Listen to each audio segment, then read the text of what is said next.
Chapter 1047. The situation in the world was extremely tense. On the border of the Tang Empire, in the capital of the Song Empire, and at the bottom of the giant sinkhole, there were confrontations everywhere. Wars were on the verge of breaking out. Some had already started, while others had never stopped. The people in the world pinned their last hope on the envoys sent by the Tang Empire, hoping that they could reach an agreement with the divine halls of Westhill. The two envoys were just ordinary people who did not know how to cultivate, let alone powerful cultivators in the knowing destiny state.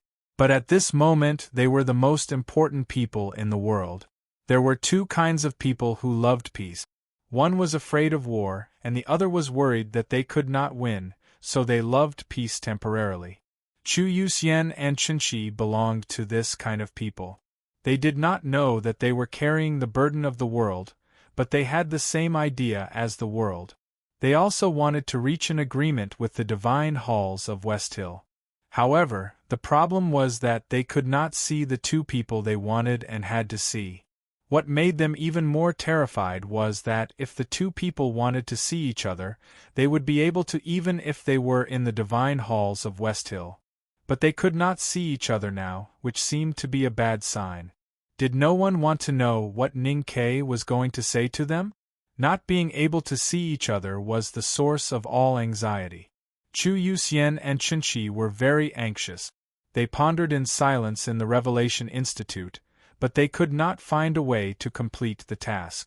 Today, it was an ordinary divine priest in a brown robe who came to the Revelation Institute to meet them. Judging from his clothes and extravagance, this divine priest obviously had a very low status on the Peach Mountain. In fact, these days, the divine halls were getting colder and colder. After Chu Yuxian and Qinshi refused to talk to Zhao Nanhai, the divine priests who talked to them became lower and lower in rank. "I'm just a nobody, so I'm not the one you want to see." The divine priest in a brown robe looked at the two and said, "So who do you want to see?"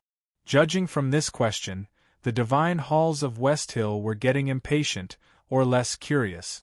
They even wanted to tear the window paper. At this point, it was meaningless to hide. It was better to have a try, even though it might be in vain.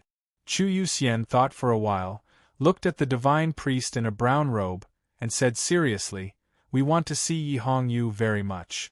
The brown-robed priest was not surprised and asked with a smile, "Why?" When they were almost assassinated in Qinghe Prefecture, Chu Yuxian and Qinshi had already guessed what Gu Chang'e had guessed.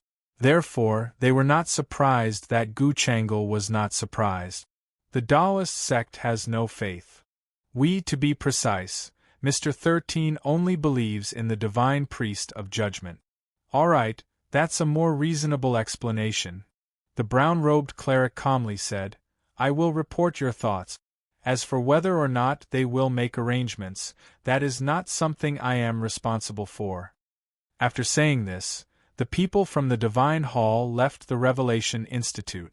Just like this sentence, Chu Yuxian and Qinshi were irresponsibly forgotten again until dusk. Standing on the stone steps in front of the Revelation Institute, Qinshi looked at the fallen peach blossoms and imagined the three arrays hidden in the mountain path and peach bushes. He said, "Even if the Divine Hall can resist my army, everyone outside the array will be killed by Mr. First." Chu Yuxian asked, "So you are puzzled by the Divine Hall's reaction?" "No, what I don't understand is the attitude of the Academy." Chen 7 shook his head and said, "Why is Ning Ke in such a hurry to negotiate with Taoism? What is he afraid of?" The sun was setting, and the twilight was as red as blood. The two were silent with a heavy heart. At this moment they finally received a reply from the Divine Hall, which was a congratulation. Tomorrow morning, the Hierarch Lord would summon them in person. The Divine Hall had arranged a very grand ceremony for this negotiation, and the Divine Priest of Judgment whom they wanted to meet would also be there. After the banquet, Chu Yuxian and Chen 7 returned to their room and looked at each other without saying a word, just like when they were looking at the peach blossoms in the twilight. Their hearts were still heavy. Tomorrow, the hierarch lord and thousands of divine priests and deacons would be in the divine hall. How could they talk to Yi Hongyu in private in front of so many people? Or, we don't have to talk in private, Chen 7 suddenly said. Chu Yuxian was confused and asked, "What do you mean?" After a moment of silence, Chen 7 said, "We are only responsible for telling Ning Kei's words to her, no matter what the occasion is, as long as she can hear it." Hearing this, Chu Yuxian was silent for a long time, and his face turned pale. He murmured to himself, "It's better not to see each other." Meeting in front of thousands of people, and saying those words meant that he was courting death. He raised his head, looked at Chen Qi, and said with a sigh, "You are really cruel." Ning Kei chose them to pass the message to the Divine Hall because of Chen Vii's plan and Chu Yoxian's unscrupulous behavior. But now it seemed that Chen 7 was better at cruel means. Just as Chu Yuxian said, he was cruel to both others and himself. Chen 7 said, "If thousands of people heard those words, it might be more effective." Chu Yoxian's mood was a bit complicated. How could he be happy when he saw himself running on the road of death? But he had already been aware of this when he left Chang'an. So he was still calm even though his face was pale. "Since we have to die after saying those words, maybe we should try to see that person first." Chu Yuxian walked to the window and said while looking at the cliff plateau halfway up the Peach Mountain, which looked like it was cut by a knife and axe, and at the inconspicuous stone houses in the darkness. Chen 7 walked to him and said with a frown, "It's hard to get there." Chu Yuxian glanced at him and said bitterly, "Harder than death?" It was a silent night. Both of them were silent and said goodbye to the past. So when they woke up in the morning, they were not in good spirits, especially Chu Yuxian, who had 2 very deep dark circles under his eyes, which looked both funny and depressing. "It's a happy funeral," Chu Yuxian comforted himself. Led by the deacon of the Divine Hall, the two left the Revelation Institute and walked up the stone steps to the Peach Mountain. Peach blossoms were falling on the green hillside, and the snow that had fallen a few days ago had accumulated on it, which made it very beautiful. The bluestone steps were wet with dew, which was even more striking in the fragrant snow. It didn't take long before they saw the white Divine Hall on the top of the mountain. The morning light shone on it and the holy aura was spreading. Chu Yuxian and Chen 7 looked at each other, and suddenly turned around and ran to somewhere on the cliff plateau. Stepping on the hard stone steps, they breathed as fast as the mountain wind. They ignored the deacon's panicked cries and the cavalrymen of the Divine Hall who were chasing after them. They swung their arms and opened their mouths, and ran desperately to the depth of the cliff plateau. It was really a mad dash that burned their lives. The two people, who were already prepared to die, burst forth with an unprecedented speed in this early morning. They were like 2 fleeing rabbits, passing through the grass, and even their figures became blurred with a whooshing sound. The Divine Hall's reaction was a little slow. The deacon and the cavalrymen didn't catch up until they reached the middle of the cliff plateau. But somehow, they didn't dare to take another step forward. Zhao Nanhai floated down from the top of the Peach Mountain. Looking at the 2 figures on the cliff plateau, he was expressionless, but he was in a strange mood. If the person in the stone house at the end of the cliff plateau didn't want to see him, the 2 Tangs wouldn't be able to run here even if they really did burn their lives. Why did he want to see him? Running to the stone houses at the end of the cliff plateau, Chu Yuxian and Chen 7 were panting and holding their waist. They almost couldn't stand up straight and felt that their lungs were about to explode. The Divine Hall didn't send anyone to chase them here, maybe because they were afraid or for some other reasons. It was actually the result of their calculation, so it was not a surprise. The person in the stone house was really willing to see them, because even he wanted to know what Ning Kei was going to say. Chu Yuxian wiped the sweat off his forehead and thought proudly. With a light sound, the door of the stone house was pushed open, and a middle-aged priest came out. The middle-aged Taoist was wearing an ordinary Taoist robe, and his appearance was also very ordinary. There was nothing outstanding about his appearance or his aura. No matter how one looked at it, this Taoist should not and could not be an ordinary person, but he had been ordinary his whole life, which was very unusual.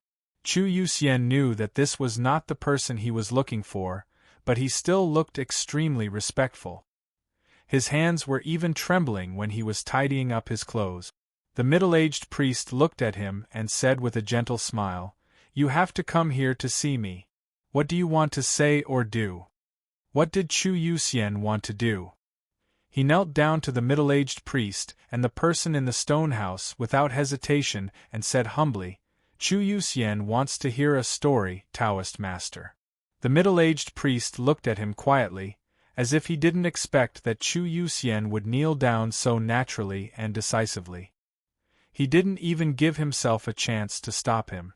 Chu Yuxian looked calm and naturally knelt down. Ning Ke chose them to negotiate with Taoism because of Chun Vii's wisdom and bravery. As for Chu Yuxian, he had no bottom line. The middle-aged priest asked with a smile, "What story?" Since Chu Yuxian and Chen Seven could come to the stone house, it meant that they had permission. The person in the stone house wanted to hear it, whether it was a story or a fable. Chu Yuxian said respectfully, "The story happened in a world very similar to our world. In that world, there was a religion very similar to Taoism. The god of that religion was called God, who was omniscient and omnipotent." As the morning light faded, Chu Yuxian's mouth became drier and drier, and his voice became hoarse.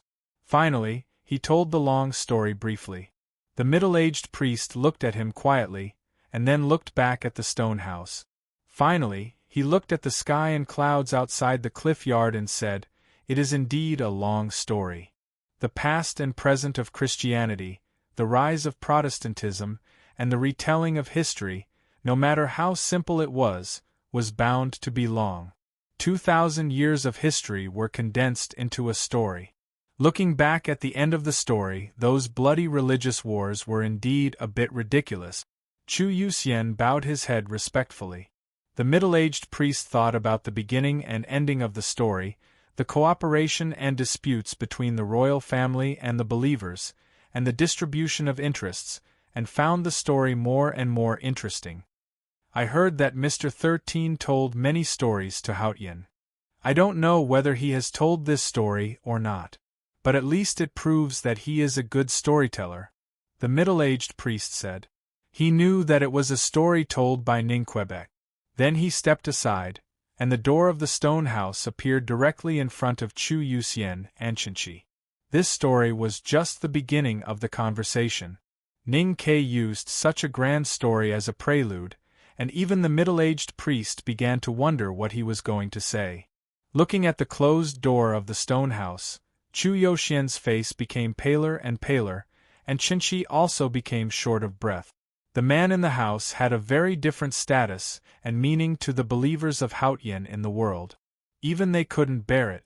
The middle-aged priest said, "What do you want to say? Just say it." Chu Yuxian became more humble, and his forehead seemed to be pressed into the ground of the cliff plateau. However, what he said next in a trembling voice was so rebellious. "God is dead, and so will Haotian. So, please think more about the things in the human world." The story of the religious reformation, whether it was told by Ning Ke or done by Yi Su, can't be written in tens of thousands of words. So I have to keep it simple. It's enough for you to convince yourselves that you have already seen the story. If you really want to read it, you can just read some related books. Jiang Yi is not a religious novel, so you have to make way for him. Besides, in the story of Jiang Yi, I have to rely on my energy, qi, and spirit to break through, because spiritual temperament is the most important to the end. Now I am not in good health and spirit, so I have to fight hard. Only the one with the knife can win. But I won't pay much attention to the structure of the sentences, because too much thinking will really affect the temperament. Even a person with a temperament like me can't do that. Chapter 1048. God was dead. Haotian would die too. The first sentence had once resounded like thunder in a certain world, shattering the dark sky and waking up countless ignorant people. The latter sentence should have had a similar effect when it appeared in this world. Unfortunately, only 4 people heard it when it first appeared. The only thing that made it less regretful was that the person in the stone house heard it. The story Chu Yuxian told was Ning Kei's story. He didn't even know what the story was about, but he recited it very carefully according to Ning Kei's instructions, and didn't miss a word. After hearing the story, the middle-aged Taoist sighed with emotion. When he heard the last 2 sentences, his expression finally changed, but the stone house was still quiet. Chu Yuxian was prepared for this. He suppressed his uneasiness and continued to repeat Ning Kei's words, regardless of the other person's reaction. Those were the words Ning Kei wanted to say to the world and the person in the stone house. It's better to make progress together than to be destroyed together. There is no eternity in the world. Before Haotian appeared, there was no Haotian. Then why can't there be Haotian? Before Haotian, there was Taoism. Taoism wanted to protect the world, so there was Haotian. So the Academy and Taoism should be the same. Chu Yuxian lowered his head as he spoke. His voice was getting lower and lower, because he vaguely understood what Ning Kei meant. He felt that Ning Kei's words were too shameless. As the repeater, he couldn't take it for granted like before. Sweat dripped from his forehead and fell on the ground in front of the stone house, but it didn't splash because it was too close to the house. Since we are the same, why do we have to fight to the death? For 1,000 years, the Abbey Dean had been the strongest in Haotian Taoism. However, Haotian had to die, so Haotian Taoism had to choose a new path. Such a great change had never happened in 1,000 years, and only a wise man like the Abbey Dean could handle it. Even if you have reservations, why can't you wait for 2 more years? Yi Su is your student. If he becomes a sage, you will be the sacred teacher. Chen Pipi is your son. If he becomes a sage, you will be the sacred father. When Taoism embarks on a new path, you will be the sacred teacher, sacred father and sacred lord. Why can't the 3 sages be one? It was very quiet on the plateau, except for the mountain wind and Chu Yuxian's voice. No one in the stone house agreed or disagreed, but just listened quietly. Chu Yuxian's voice was getting lower and lower, but his words were getting smoother and smoother. In the end, he even added his own words subconsciously. One is your most promising student, and the other is your biological son. Dao sect. Isn't it actually your family's business? We're all family, can't we just talk it out? After saying this, Sage Chu Yukai found that he had said too much. His face instantly became paler, but his sweat suddenly stopped. He felt that the wind in the cliff was a little cold. The next moment, he found that he was still alive, and he could not help but feel lucky. He decided that if he could go to the Divine Hall later, he would keep his mouth shut and let Qinshi do all the talking. After listening to Ning Kei's words, the stone house was still quiet. The middle-aged Taoist waved his hand and signaled Chu Yuxian and Qinshi to leave the plateau. The 2 had completed their task, so they did not dare to stay any longer. They retreated toward the mountain path like restless rabbit. With a squeak, the door of the stone house was opened again, and an ordinary wheelchair slowly rolled out. An old man was sitting in the wheelchair, covered with a gray blanket. The man in the wheelchair had lived for more than 1,000 years. According to the time, he was already old. But in fact, when he occasionally appeared in the human world, he did not look old. Until the battle in Chang'an, when he was sealed by Haotian in his snow mountain and ocean of Qi, he aged at a speed visible to the naked eye. His hair turned white, and his eyebrows became softer and softer. But no matter how old he was, even if he was now a cripple, as long as he was alive, he could hold Taoism tightly in his hand, and he was the most terrifying opponent of the Academy. In Ning Kei's eyes, the Abbey Dean was far more important than the drunkard and the butcher. It was not because of the unimaginable divine sense that the Abbey Dean had shown, but because he was the Abbey Dean. The human world belonged to the headmaster of the academy and the headmaster of the academy. But the Abbey Dean had always been there. This fact itself proved many things.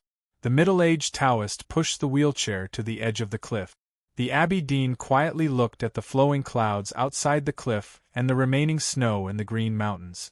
He said slowly, "Ning Ke has been trapped in Chang'an for half a year. Many people think that he did nothing but repeat what he did last time. But in fact, he has been thinking, and this is what he has done." Yes, Ning Ke had been thinking. He had been thinking about how to solve the problems in the human world, and then solve the problems in the divine kingdom. Finally, he came to the conclusion that to solve the problems in the human world, he had to convince the Abbey Dean. Not to defeat or kill the Abbey Dean, but to convince him. He believed that the Abbey Dean could be convinced, because the Abbey Dean was not the drunkard or the butcher, nor was he a rotten monster tortured by the obsession of existence. In his eyes, the Abbey Dean was a man who had broken away from the vulgar taste, a man with high aesthetic standards, and a man with a strong heart. In other words, he thought that the Abbey Dean was very similar to the headmaster, which was a great compliment. Through the teachings of the headmaster of the academy, Ning Ke had lived in the Buddhist chessboard with Sang Sang for countless years, and had a much deeper understanding of faith than before. He knew the origin of Taoism and Haotian. Therefore, he was sure that the Abbey Dean was not one of those foolish women who cried bitterly at the sight of the divine light. The Abbey Dean's piety was not in Haotian but in his belief. That belief was the biggest secret of Taoism since ancient times. Haotian guarded the world. The world was the root, and it was what Taoism wanted to protect. Whether it was the gambler who founded Taoism or the Abbey Dean who ruled Taoism, Haotian did not have the innate divinity in their hearts. Therefore, Ning Ke tried his best to tell the Abbey Dean the story and the last two sentences.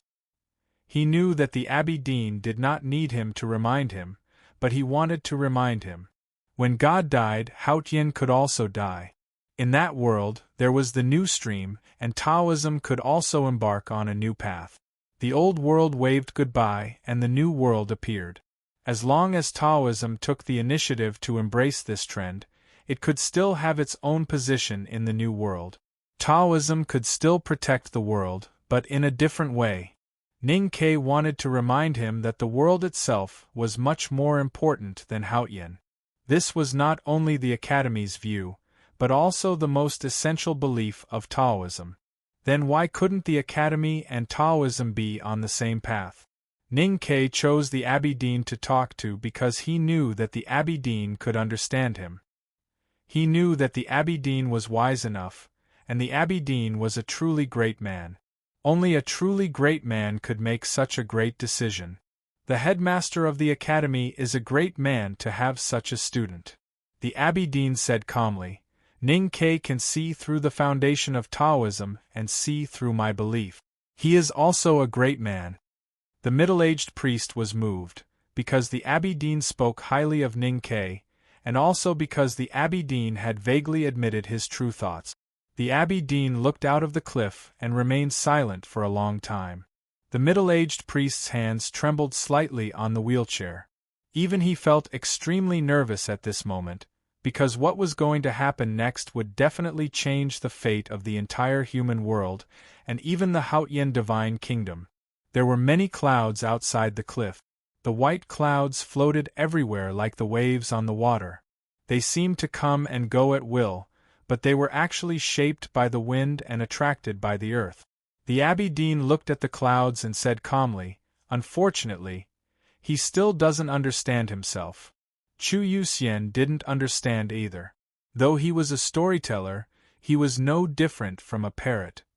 He didn't know who God was, what the crusade was, what was the relationship between that religion and Taoism, and what was Ning Ke trying to say to the Abbey Dean. How could Haotian die? After leaving the cliff plateau, Zhao Nanhai and dozens of cavalrymen of the divine halls were waiting for them. The situation was a bit tense, but Chu Yuxian was not afraid. He pointed at the small stone houses and said, "I can get there, so it's not a mistake. I can come back alive, so you can't kill me." Zhao Nanhai looked at the small stone houses in silence. No one knew what he was thinking, but he did nothing in the end. He led Chu Yuxian and Qinchi to the top of the peak. The White Taoist Temple at the top of the Peach Mountain was the main hall of the Divine Halls of West Hill, the top building of Haotian Taoism in the human world, and also the place for the negotiation. The floor of the Divine Hall was paved with smooth stone bricks, like a bronze mirror, reflecting the sunlight coming in from all directions. It also looked like it was paved with gold. The inside of the hall was spacious, and the walls were engraved with religious murals. Gems were inlaid everywhere, as if the wealth of the whole world was gathered here, and it was extremely solemn and sacred. Thousands of divine priests and deacons stood in the divine hall in a neat line. No one spoke, and no sound could be heard. It was like a silent ocean. Chu Yuxian and Qinchi walked in the crowd, as if they were walking in the ocean. They always felt that there was a terrifying storm hidden in the silent crowd. After walking for a long time, they finally arrived in front of the high platform in the deepest part of the divine temple. On the platform there was a light screen that looked like a waterfall. On the screen there was an extremely tall, godlike figure. That figure's voice was like thunder, and it had a terrifying divine might. The tall figure used to be called the most mysterious person in the cultivation world, together with the Devil's Doctrine's 23-year cicada cultivation. However, after that battle, he was seriously injured by Yu Lian, and could no longer maintain his image. During the Right to Light, he was shot by Ning Ke, which made his position in the hearts of Haotian's believers in the world plummet.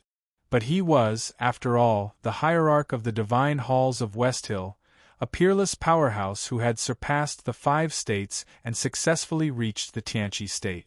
He was also recognized by the Abbey Dean as the leader of Haotian Taoism. Chu Yuxian and Qinchi maintained enough respect for the tall figure. They were meticulous in saluting and worshipping, and there was no fault to be found. But to be honest, even the slowest divine priest could tell that their attention was not on the hierarch behind the light curtain, but on the inconspicuous chair under the high platform. The chair was not carved from a whole piece of South Sea black jade. But because the woman was sitting in the chair quietly, the ordinary chair became the seat of heavenly black jade. She sat there with her eyes closed, and the world around her became a sea of blood. Because she was wearing a blood-red robe, she had the most beautiful and coldest face in the world. She was the inviolable great divine priest of judgment, and she was the real powerhouse of Haotian Taoism, Yi Hongyu. Yi Hongyu, the great divine priest of judgment, was the one Ning Ke wanted to talk to, and also the one Chu Yuxian and Qinchi wanted to meet. Today they finally met. Chu Yuxian and Qinchi were in a strange silence. As they said last night, it was better not to see her. In front of thousands of divine priests and deacons, as well as the hierarch of the divine halls of West Hill, how could they avoid Yi Hongyu's gaze and let her hear Ning Ke's words? The ceremony in the divine hall had entered the procedure of praising. There was not much time left for Chu Yuxian and Qinchi. Whether the negotiation between the Tang Empire and the divine hall could continue or not, they would leave Peach Mountain soon, and that sentence was still hidden in their hearts. Chu Yuxian looked at Qinchi and thought of the method he mentioned last night. He felt his lips and tongue were dry, and he murmured, "Are we really going to do this?" Qinchi stared at Yi Hongyu and said, "What else can we do?" Chu Yuxian was silent for a while, and finally summoned up the courage to take 2 steps forward with difficulty, attracting the attention of the people in the hall. Then he coughed and interrupted a red-robed divine priest. "We have something to talk about."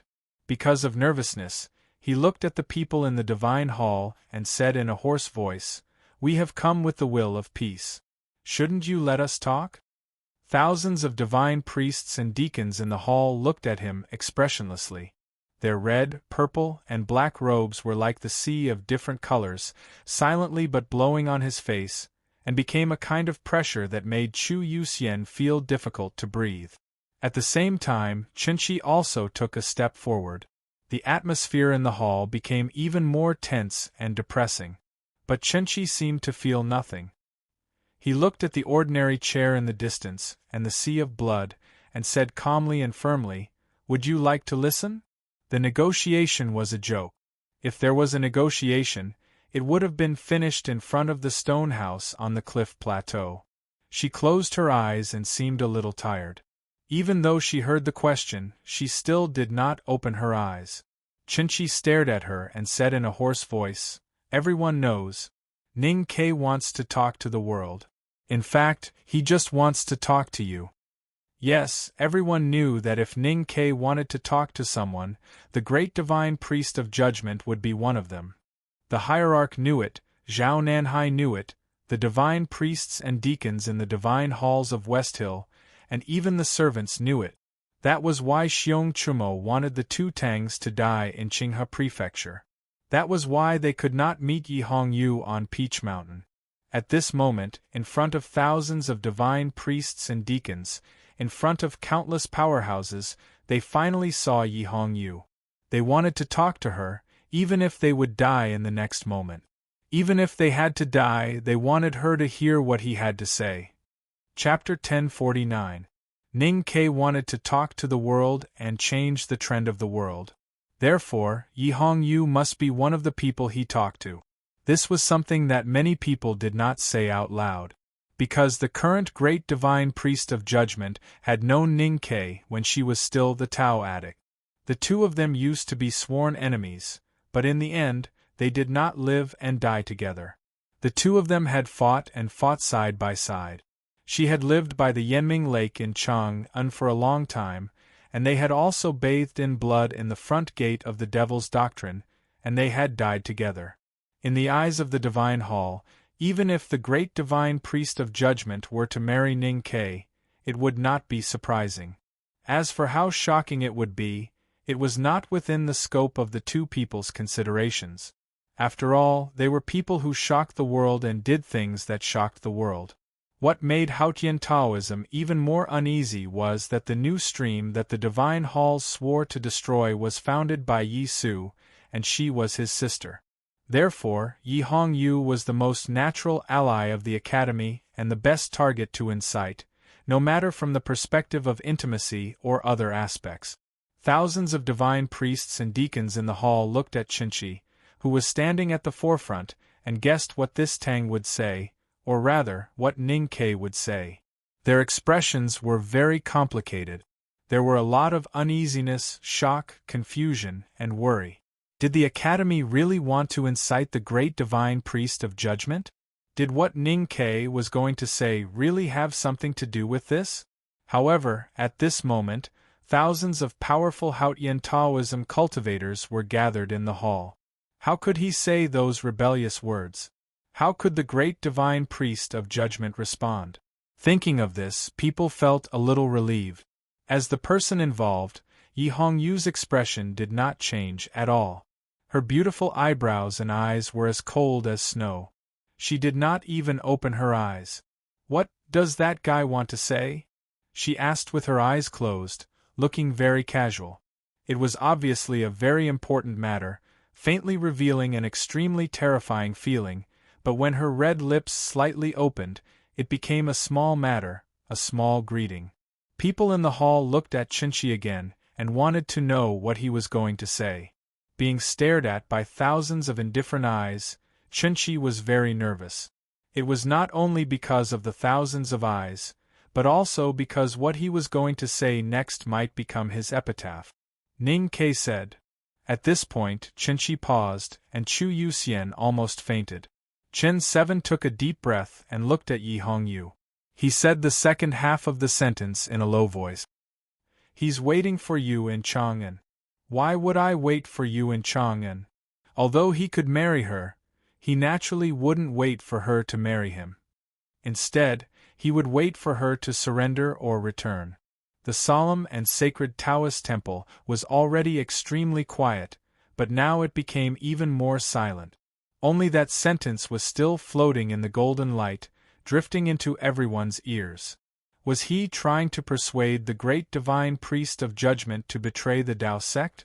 Did Ning Ke really dare to think like that? Did the Tangs really dare to say that in the divine hall? Were they all crazy? Countless pairs of eyes fell on Chen Qi. Their eyes were filled with shock and confusion. After saying this, Chen Qi felt a little pain in his throat, as if he had lost all the water in an instant. However, all the fear from before had disappeared along with the water. If he says it's a broken pot, then it's broken. Hesitation doesn't suit your personality. He asked you why you didn't betray him? When are you planning to betray us? He said that no matter when you betray him, he will always be waiting for you in Chang'an. At this moment, the divine priests and deacons, who were still in a trance and thought that they had misheard, finally completely understood Ning Ke's intention. In the most sacred Taoist temple at the top of Peach Mountain, in front of thousands of the most devout followers of Haotian, Ning Ke actually persuaded the great divine priest of judgment to betray him. Was this instigation? Was there such a ridiculous and almost childish instigation in the world? Or was this the Academy's provocation? But who would believe it? No. How could the Academy do such a ridiculous thing? The divine priests and deacons, who had an absurd expression on their faces, suddenly thought of a terrifying inference. Ning Ke wanted to say these words in front of thousands of people. As long as the world could hear it, he would have achieved his goal. This was not a conspiracy, nor was it an overt plot. It was not a plot at all. It was a sharp iron knife pointing at the most fundamental contradiction of the Divine Hall. The Divine Hall could not solve the problem of the new stream, so they could not convince themselves to continue to trust Yi Hongyu and the Divine Hall of Judgment led by her. What Ning Ke did was to peel off the surface, but he did it so cruelly that everyone in the hall felt a burst of pain. Pain brought anger. The sea of people in the Divine Hall rippled. The divine priests and deacons angrily approached Qinqi and Chu Yuxian like a black tide. When the psyche of thousands of divine priests and deacons gathered together, it was unimaginably horrible. Qinqi spat out blood and his face turned pale. At this moment, Yi Hongyu finally opened her eyes. Just as Qinqi was about to collapse, her cold gaze made him feel a little more relaxed, and he breathed in some fresh air. A destructive aura rose from the depths of the Divine Hall like a hurricane on the ocean. It came to Chu Yuxian and Qinqi and hit them in the face. At this moment, Yi Hongyu stood up and stood in the middle of the aura. The atmosphere in the Divine Hall was stifled, becoming abnormally tense. Hundreds of deacons of the judicial department in black emerged from the sea of people and stood in front of their angry colleagues like black bubbles. A thunderous voice resounded in the hall, "Apostate shall die." It was the voice of the hierarch lord, calm and full of unstoppable divine power. Yi Hongyu said calmly, "Since you have started, why don't you finish it? It's always the most painful thing to hear a story halfway. What's the harm in listening to it?" Thousands of divine priests and deacons in the hall looked at each other and did not know what to do. Would Taoism really split today just because of what Ning Ke said from thousands of miles away? The hierarch lord said slowly, "It's a blasphemy to hear such words. I just want to hear what else Ning Ke has to say. As for blasphemy, I will kill them after I hear it. Then there will be no blasphemy." Yi Hongyu said calmly as an explanation. The hierarch lord's silence was a kind of acceptance. Yi Hongyu looked at Qinqi and said calmly, "Go on." Qinqi felt a little strange when he thought of what Ning Ke said. But he did not dare to hide anything at this moment, so he repeated it honestly. He said, "It's good to be accompanied by youth." He said, "It makes me crazy to read all the poems and books." He said, "I want to see you so much that I'm going crazy." Have a good weekend. I love this chapter. Mountie 1118. Chapter 1050. My good friend, Hoodlum, finally came to our Jianghu. His legend of the Ranger of the Three Kingdoms was also a classic of the Three Kingdoms. The plot and characters were very unique. How could it be wrong to write the heroine as a woman? I believe many of my old comrades still remember it. I sincerely recommend my brothers and sisters to have a taste of it. The title of his new book is The Battle of the Three Kingdoms. The book number is 3032615. He said that you have to break the jar. It's not your character to hesitate. He asked you why you didn't betray him? When are you going to betray him? He said that no matter when you betray him, he will always be waiting for you in Chang'an. He said, it's good to be accompanied by youth. He said, it's good to read all the poems. He said, I want to see you so much that I'm going crazy. It was quiet in the Taoist temple as if it was the deep winter. Yes, it was the deep winter outside the temple. But how could the winter enter the temple? Only Chen Vii's voice was floating around. The first 3 sentences were still floating in the air, but the last 3 sentences came again. It was like the waves behind pushing the waves in front, tearing the quiet space apart and hitting the stone wall full of religious murals. The murals smashed into pieces, but thousands of divine priests and deacons in the temple were covered with snow and froth. Ning Kei's words were as stiff as iron and frivolous. It was a matter of course for them to be together. It was the Academy's matter of course. I am waiting for you in Chang'an and you will come. This was the only logical result, and it was bound to happen. Taoism worshipped Haotian, and the new stream was seriously shaking the foundation of Haotian. No matter what Yi Hongyu did, she could not solve the fundamental conflict between them. Therefore, the new stream must be destroyed and Yi Su must die. Since Yi Su would die, she would betray him. She would betray Taoism sooner or later. It was better to betray sooner than later, because the betrayal earlier could give Yi Su and the new stream a chance of survival. In fact, many people knew this, including Yi Hongyu herself. However, no one in Taoism thought about it, as if the crack on the sun did not exist if they did not look at it. At this moment, Ning Kei said a few rude words. Chen 7 and Chu Yuxian perfectly understood his intention and used a more rude way to make his words resound in the divine halls of West Hill at the cost of their lives. These words were like a rude man tearing off the clothes of a weak woman. He tore off the sacred blood-colored robe covering her body of faith and exposed the naked truth to the hot divine light of Haotian. He had pointed out the main point of the question and even answered it.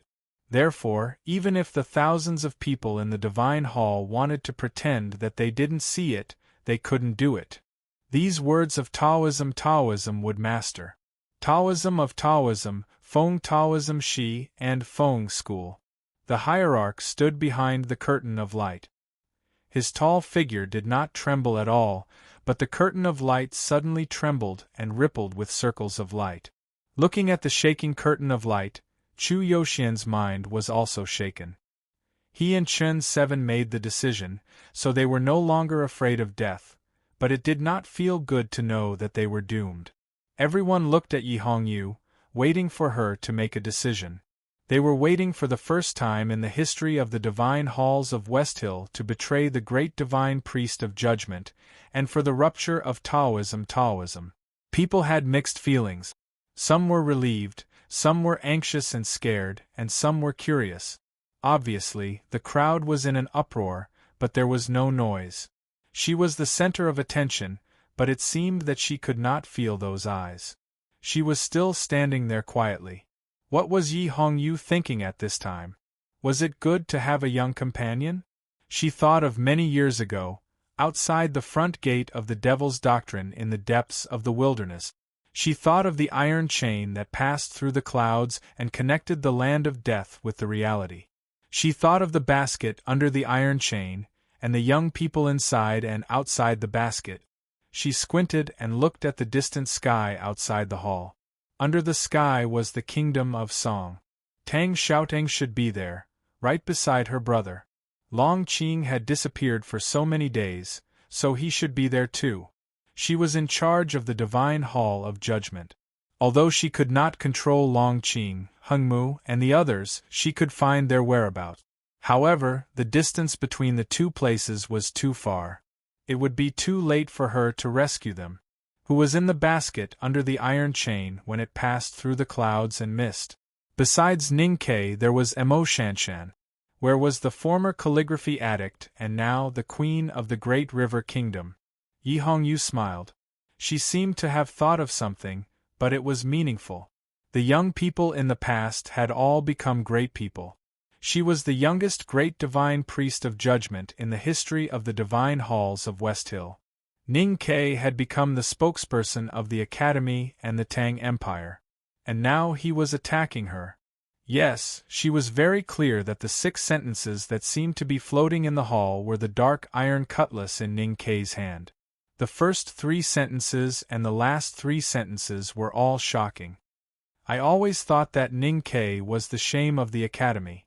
Yi Hongyu finally spoke, breaking the oppressive and painful silence in the divine hall. Obviously, what she said was beyond everyone's expectation. That's because he's too narrow-minded. He likes to target specific people and specific things with his methods. Of course, his methods are indeed good. If it were someone else who was pushed into this position by him, they would probably just take advantage of the situation and rebel. The hall was extremely quiet. She stopped smiling and said coldly, "But I am not someone else. I am Yi Hongyu." Does he expect to break my heart with these words? I hate those stupid literati the most. I feel disgusted by these words. How can I listen to them? If Qingshan doesn't come to me, I will come to Qingshan? No, I have never been such a person. If he doesn't come to me, why should I come to him? Tell him to give up. She looked at Chun-Chi and said expressionlessly, "Should he just kill him or save him?" Chun-Chi did not understand. He did not understand why he would fail. Yi Hongyu looked so beautiful and calm, as if she did not hear Ning-Kei's words and did not care about Yi Su's life or death in the kingdom of song. Why? Chen-Chi stared at her perfect face seriously. His face gradually turned pale and his eyes seemed to be burning with wildfire. He turned all his soul into courage. He did not admit defeat because Ning-Kei had another sentence. Before they left Chang, Ning-Kei had seriously reminded them not to tell him that unless they were in a desperate situation or at the last moment, they should never tell him that. Chen-Chi did not know the meaning of that sentence. But from Ning-Kei's attitude, he knew that it must be the key to victory. So why should he not use it? Ning-Kei said one last sentence. Chen-Chi stared at Yi Hongyu's eyes and said. Yi Hongyu looked indifferent. That person is Xiongchumo. Chen-Chi's voice was a little hoarse. It was not because of dehydration, but because he was nervous. He used too much force and his throat began to bleed. The sentence was without a head or tail. Thousands of divine priests and deacons in the hall could not understand what it meant. That person was Xiongchumo? Who was she? Who was Xiongchumo? Chen-Chi did not understand it, so did the others. In the divine hall, among the crowd, only 2 people understood the meaning of this sentence. Because they were the 2 people involved in that incident. The light curtain stopped shaking and the hierarch's figure gradually became deep. Yi Hongyu stood in front of the light curtain, and her expression gradually became serious. Chapter 1051. That person was Xiongchumo. Who was that person? Who was Xiongchumo? At this time, thousands of divine priests and deacons in the hall were thinking about the same question. They had no answer, but they knew that since it was Ning-Kei's last sentence, it must be very important. So they looked at Yi Hongyu with more and more solemn eyes, just like her expression. Only a few people had heard of the name Xiongchumo. Only a few people knew that it was the hierarch's secular name, which made them even more nervous. The waterfall-like curtain of light in front of the high platform stopped flowing. It was as solemn as a silent wall. The tall figure behind the wall became more and more imposing. A strong aura spread out in all directions. There was no killing intent, only a divine majesty. This was because the situation had reached the most critical moment. The tall figure had to crush all doubts and pressure from her. Yi Hongyu stood in front of the light curtain. Compared to the light curtain and the figure behind it, she seemed very small, but she stood steadily, as if she would not be swallowed no matter what happened behind her. Time passed slowly but unquestionably, just like the wind blowing from the cliffs outside the hall. Although it was gentle, it was bitterly cold and unquestionably lowered the temperature. The next moment would be the battle between the hierarch and the great divine priest of judgment. Once again, out of everyone's expectation, Yi Hongyu's expression gradually became calm. She was no longer gloomy or solemn, but just as a clear stream under a plum tree. Without any expression, she slowly sat back in the chair. That blood-red divine robe of judgment floated up with her movements and then fell down. Like a red flower, it retracted back to the branch and no longer made a sound. It seemed that nothing had happened. It seemed that she did not hear a word. She just sat in the chair quietly. Only the closest subordinates of the divine hall of judgment and those red-robed divine priests with high states could see the impatience and tiredness in her eyes.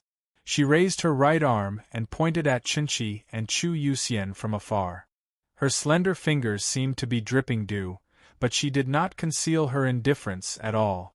The black deacons of the divine hall of judgment stepped forward without hesitation, knocked Qinqi and Chu Yuxian down, locked them up with inhibition, and dragged them out of the hall.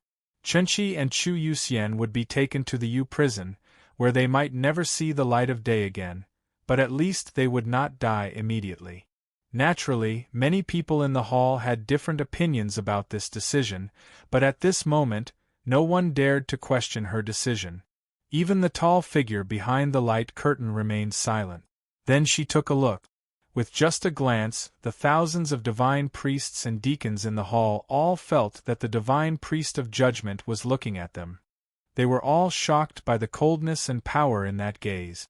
The sea of red, black, and brown divine robes could be calm or berserk, but before her eyes, they all scattered in all directions, flowing towards the low-lying areas.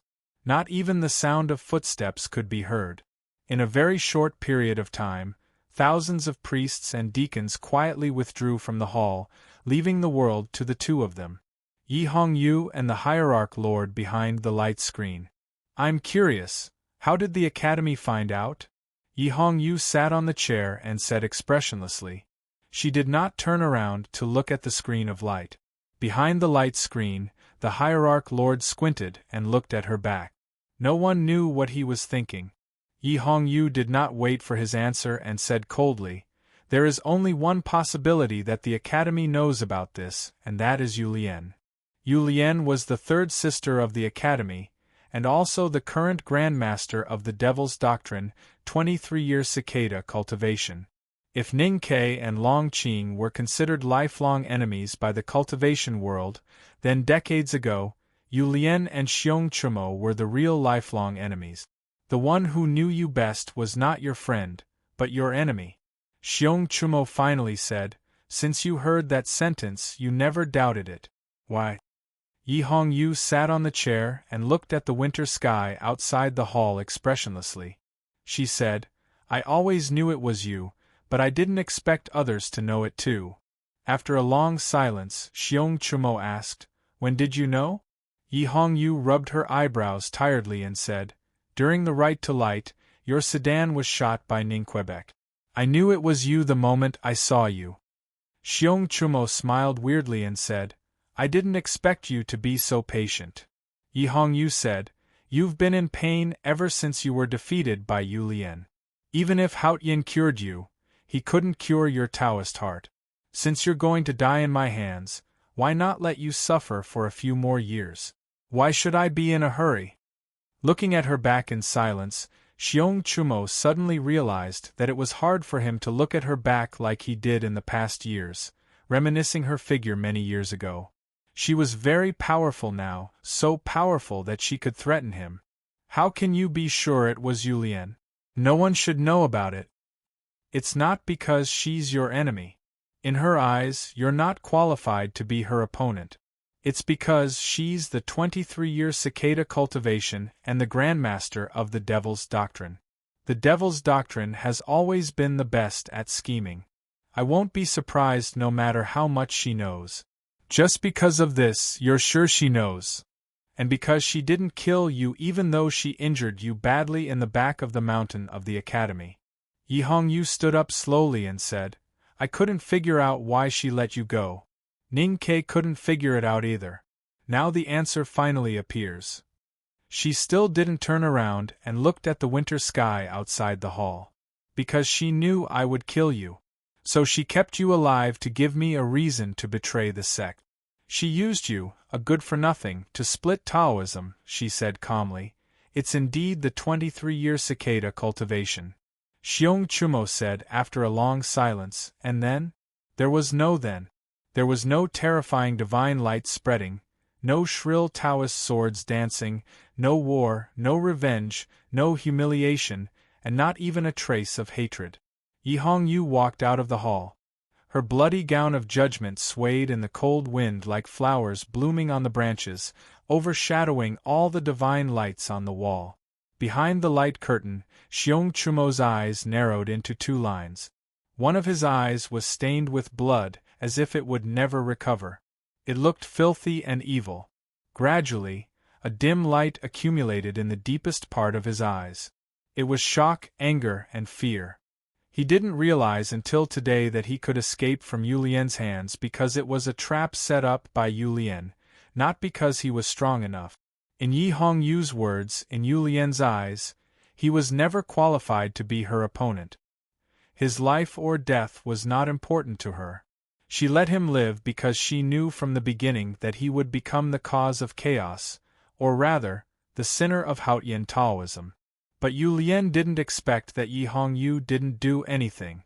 Xiong Chumo also couldn't understand why she didn't do anything after the right to light a few years ago. Chapter 1052. After leaving the White Divine Hall on the peak, Yi Hongyu walked down the mountain path. Clouds gathered around her skirt, and her mind became clear. When she arrived at the cliff plateau, she was as calm as still water. Looking at the small stone houses deep in the cliff plateau, her eyes were as calm as water. The next moment, her Taoist heart became as hard as iron. The cliff plateau and the small stone houses were very meaningful to her. They were not just mementos.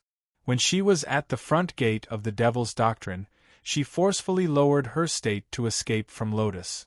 Her Taoist heart and cultivation were greatly damaged. When she returned to the Peach Mountain, many people thought that she would never be able to recover. She was despised, and the hierarch even wanted her to marry Luo Kadi.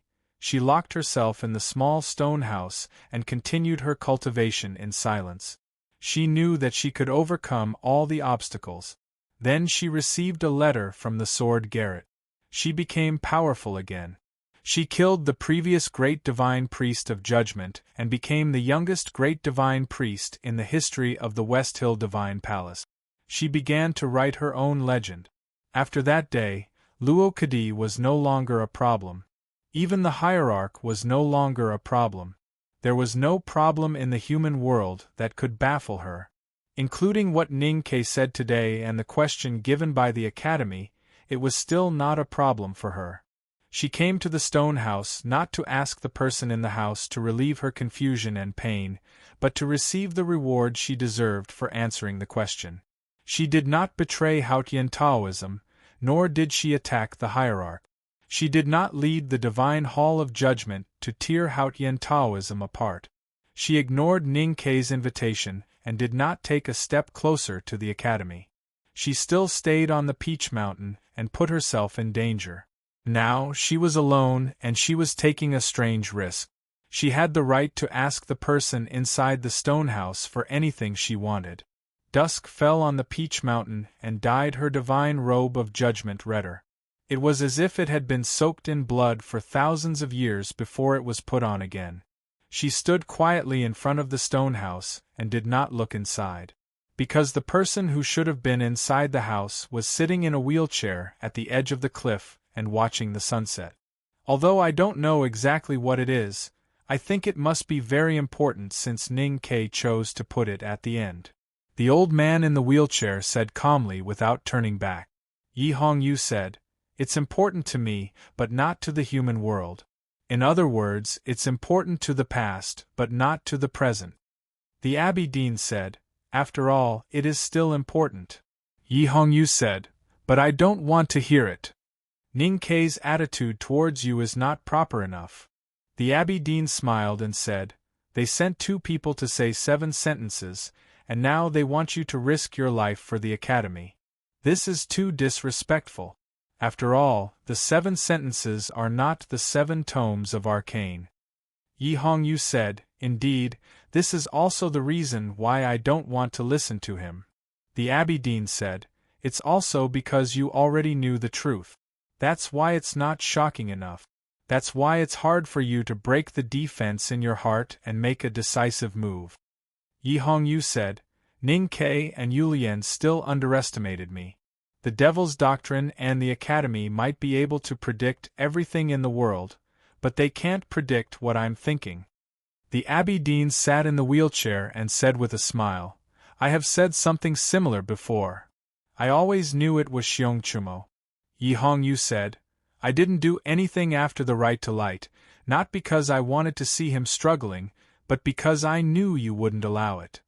The Abbey Dean said, "I'm the master of Haotian Taoism. I won't be biased." Yi Hongyu said, "I still won't do anything. I can even never do anything." The Abbey Dean looked at her gently and said, "Because of your faith? Because of your devotion to Haotian?" Yi Hongyu said, "It has nothing to do with faith." The Abbey Dean smiled and asked, "Then what is it?" Yi Hongyu said, "I want to exchange Xiongchumo's life for another." The Abbey Dean laughed and shook his head. "First, you have to prove that you can take Xiongchumo's life. Only then can you exchange it for another's. Only what belonged to you could be exchanged for something else. Otherwise, it would be stealing or robbing." Xiongchumo was the hierarch of the Divine Hall. He had reached the 5 states long ago and suppressed all evils with the divine light of Tianqi. Other than the eldest brother and Yulian, who could say that they could win? No matter how talented Yi Hongyu was, she was still too young. Even if she had reached the peak of knowing destiny state, how could she take Xiongchumo's life? "Then, I will exchange my life for his," she said. "No matter how shameless Ning Kei is in this, I am still grateful to him and the 23-year cicada cultivation." "Why?" "Because the Academy has proven my importance to the Divine Hall. They have tried their best to get my help. Haotian Taoism should also pay a high price to persuade me not to leave." The Abbey Dean smiled and did not say anything. The hierarch's life was indeed not in Yi Hongyu's hands. But she was the great divine priest of judgment and had countless loyal subordinates. If she betrayed Haotian Taoism, it would be a heavy blow to the divine halls of Westhill when the divine hall of light was deserted and the divine hall of revelation was without a leader. The Academy had done everything they could for this. Yulian had been waiting in silence for years, hoping to see this scene. But she did not let it happen. The Abbey Dean looked at the red clouds in the sky and said slowly, "He is my most outstanding disciple." Yi Hongyu said, "When he was young, people in the Abbey all thought that he was not as good as Chen Pipi." The Abbey Dean shook his head and said, "Not to mention others, even I used to think so. But he proved that I was wrong. Everyone was wrong." Yi Hongyu said, "So you think I am not qualified to exchange for his life?" The doctrine of the new stream seems to be no different from that of Haotian. But in fact, it is to take back the power from Haotian Taoism to the believers, and to take back the glory from the divine kingdom of Haotian to the secular world. The Devil's Doctrine only affects the cultivation world, but the new stream affects the entire human world. He has gone further than the divine priest of light 1,000 years ago. The Abbey Dean said calmly, "In this sense, he is the biggest traitor of Taoism. He is the real gravedigger. Every time I think about this, even I, as his teacher, can't help but be moved. I even feel proud of him. Such a person can't be easily exchanged." Yi Hongyu looked at the sunset. It was the east, and there was the sea. The kingdom of song was by the sea. You still insist on killing him? Ning Ke asked me to think about the future of Haotian Taoism, but he did not know that I have been thinking about it. The doctrine of the new stream has been established. It will spread far and wide, and there will be many believers. Killing him will not change the situation. Why should I kill him? Why should I kill him and then force you to leave? The Abbey Dean turned around and said to her with a smile. Yi Hongyu did not know what Ning Ke had said to the Abbey Dean. As I said before, you did not leave because of your faith. He looked at Yi Hongyu and said lovingly, that faith is not about Haotian, but about Yi Su. Even though he is a wastrel like me, he is much more important to you than Haotian. As long as he has a chance to live, you will not take the risk. I said that Ning Ke could not see himself clearly, so what he said to me was in vain. Obviously, he did not see you clearly, so what he said to you was also in vain. Yi Hongyu did not say anything. She admitted that this old man, who was not her teacher but was better than her teacher, had accurately grasped her mentality. Her brother's life was like a pool full of thunder and lightning. In it was his sword that once dazzled the continent. She could not move forward. As long as he could live, she could forget all the humiliations and things she wanted to forget. She could face them calmly. If the academy could not guarantee his life, then it would be meaningless to do anything else. Moreover, she knew clearly that Ning Ke was a selfish, cold-blooded and shameless person. He had proved it before, and today he would prove it again.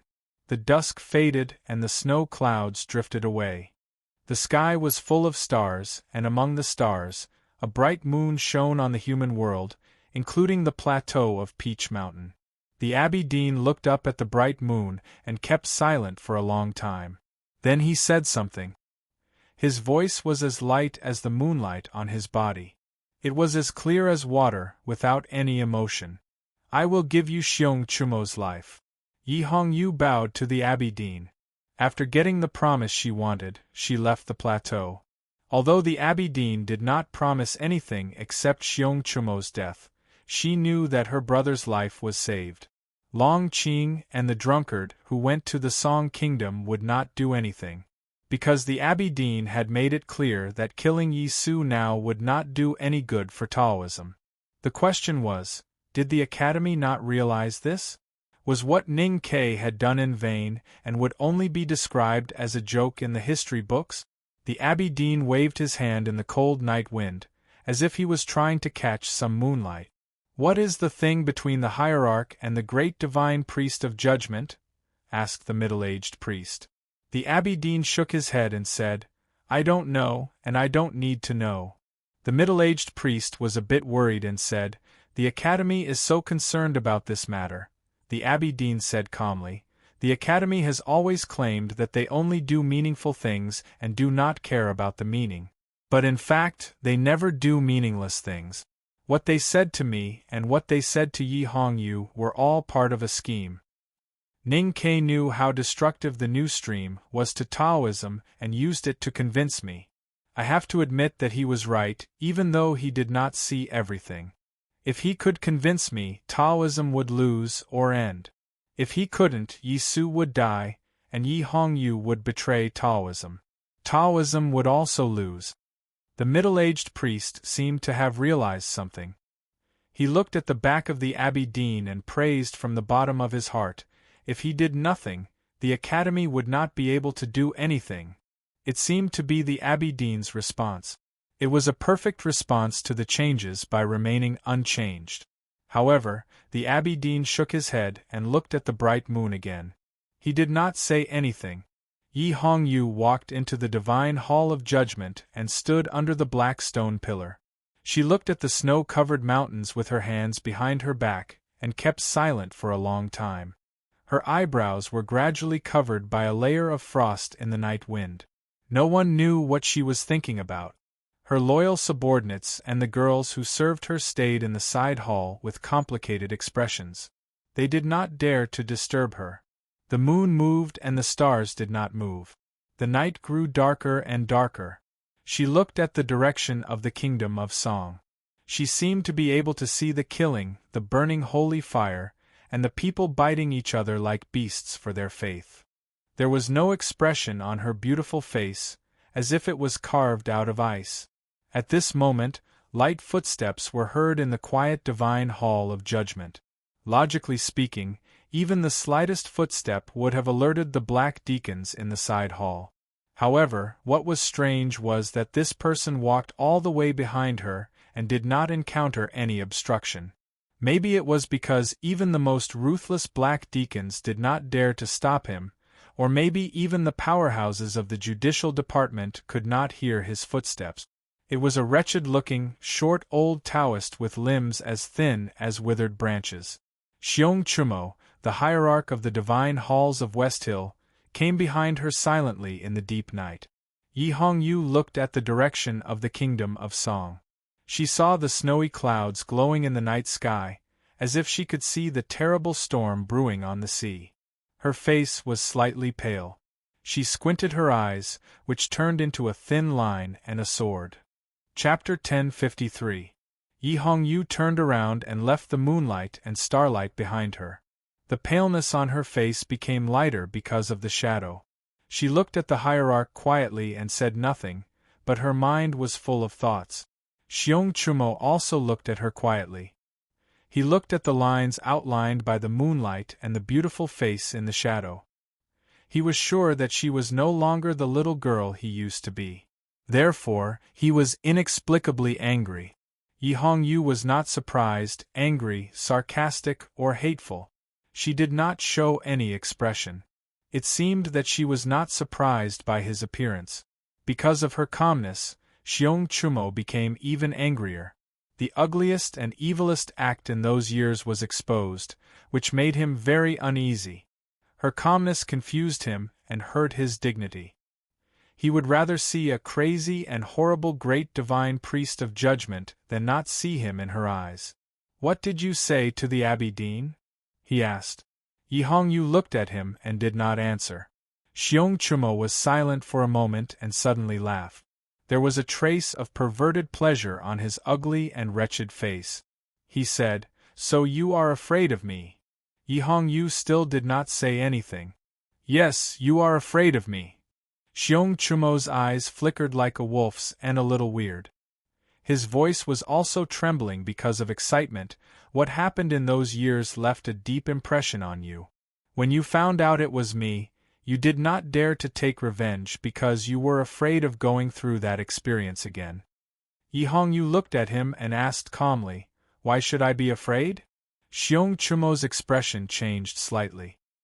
He did not understand why she would ask such a question. Wasn't it obvious?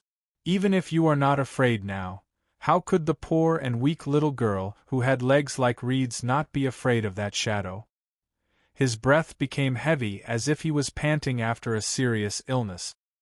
His eyes were stained with a layer of bloody red and his voice was trembling. "After you found out the truth, besides anger, you would also have many questions. Why did I, as the sect leader, take the risk of being discovered by Yi Su to do that? In fact, even I don't have a clear answer. When I think about it later, maybe I was jealous." He looked at the moonlight beside her hair and her beautiful face and was a little lost. Yi Hongyu said calmly, "I'm not interested in these things." "Not interested?" Xiong Chumo was stunned and said in disbelief, "You're not interested in these?" When the Abbey Dean traveled far away to the South Sea, Yi Su returned from the wilderness and entered the human realm to cultivate and meditate on life and death. Then this happened. "Don't you want to know why this happened?" Yi Hongyu said expressionlessly, "You are playing childish tricks when my brother is not here. Do I need to know what you are thinking?" Xiong Chumo's eyes were wide open.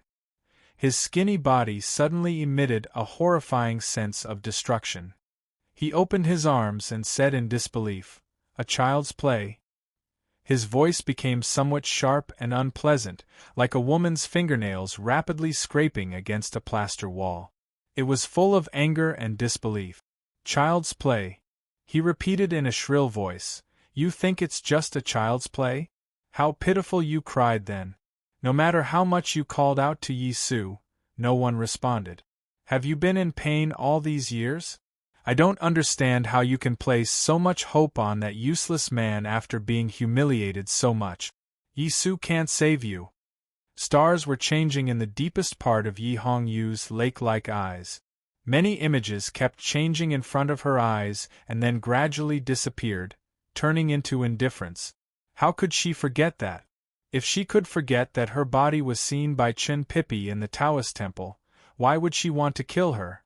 If she could forget, why did she never care about letting others see her beautiful body? Wasn't it because she subconsciously felt that this body was dirty?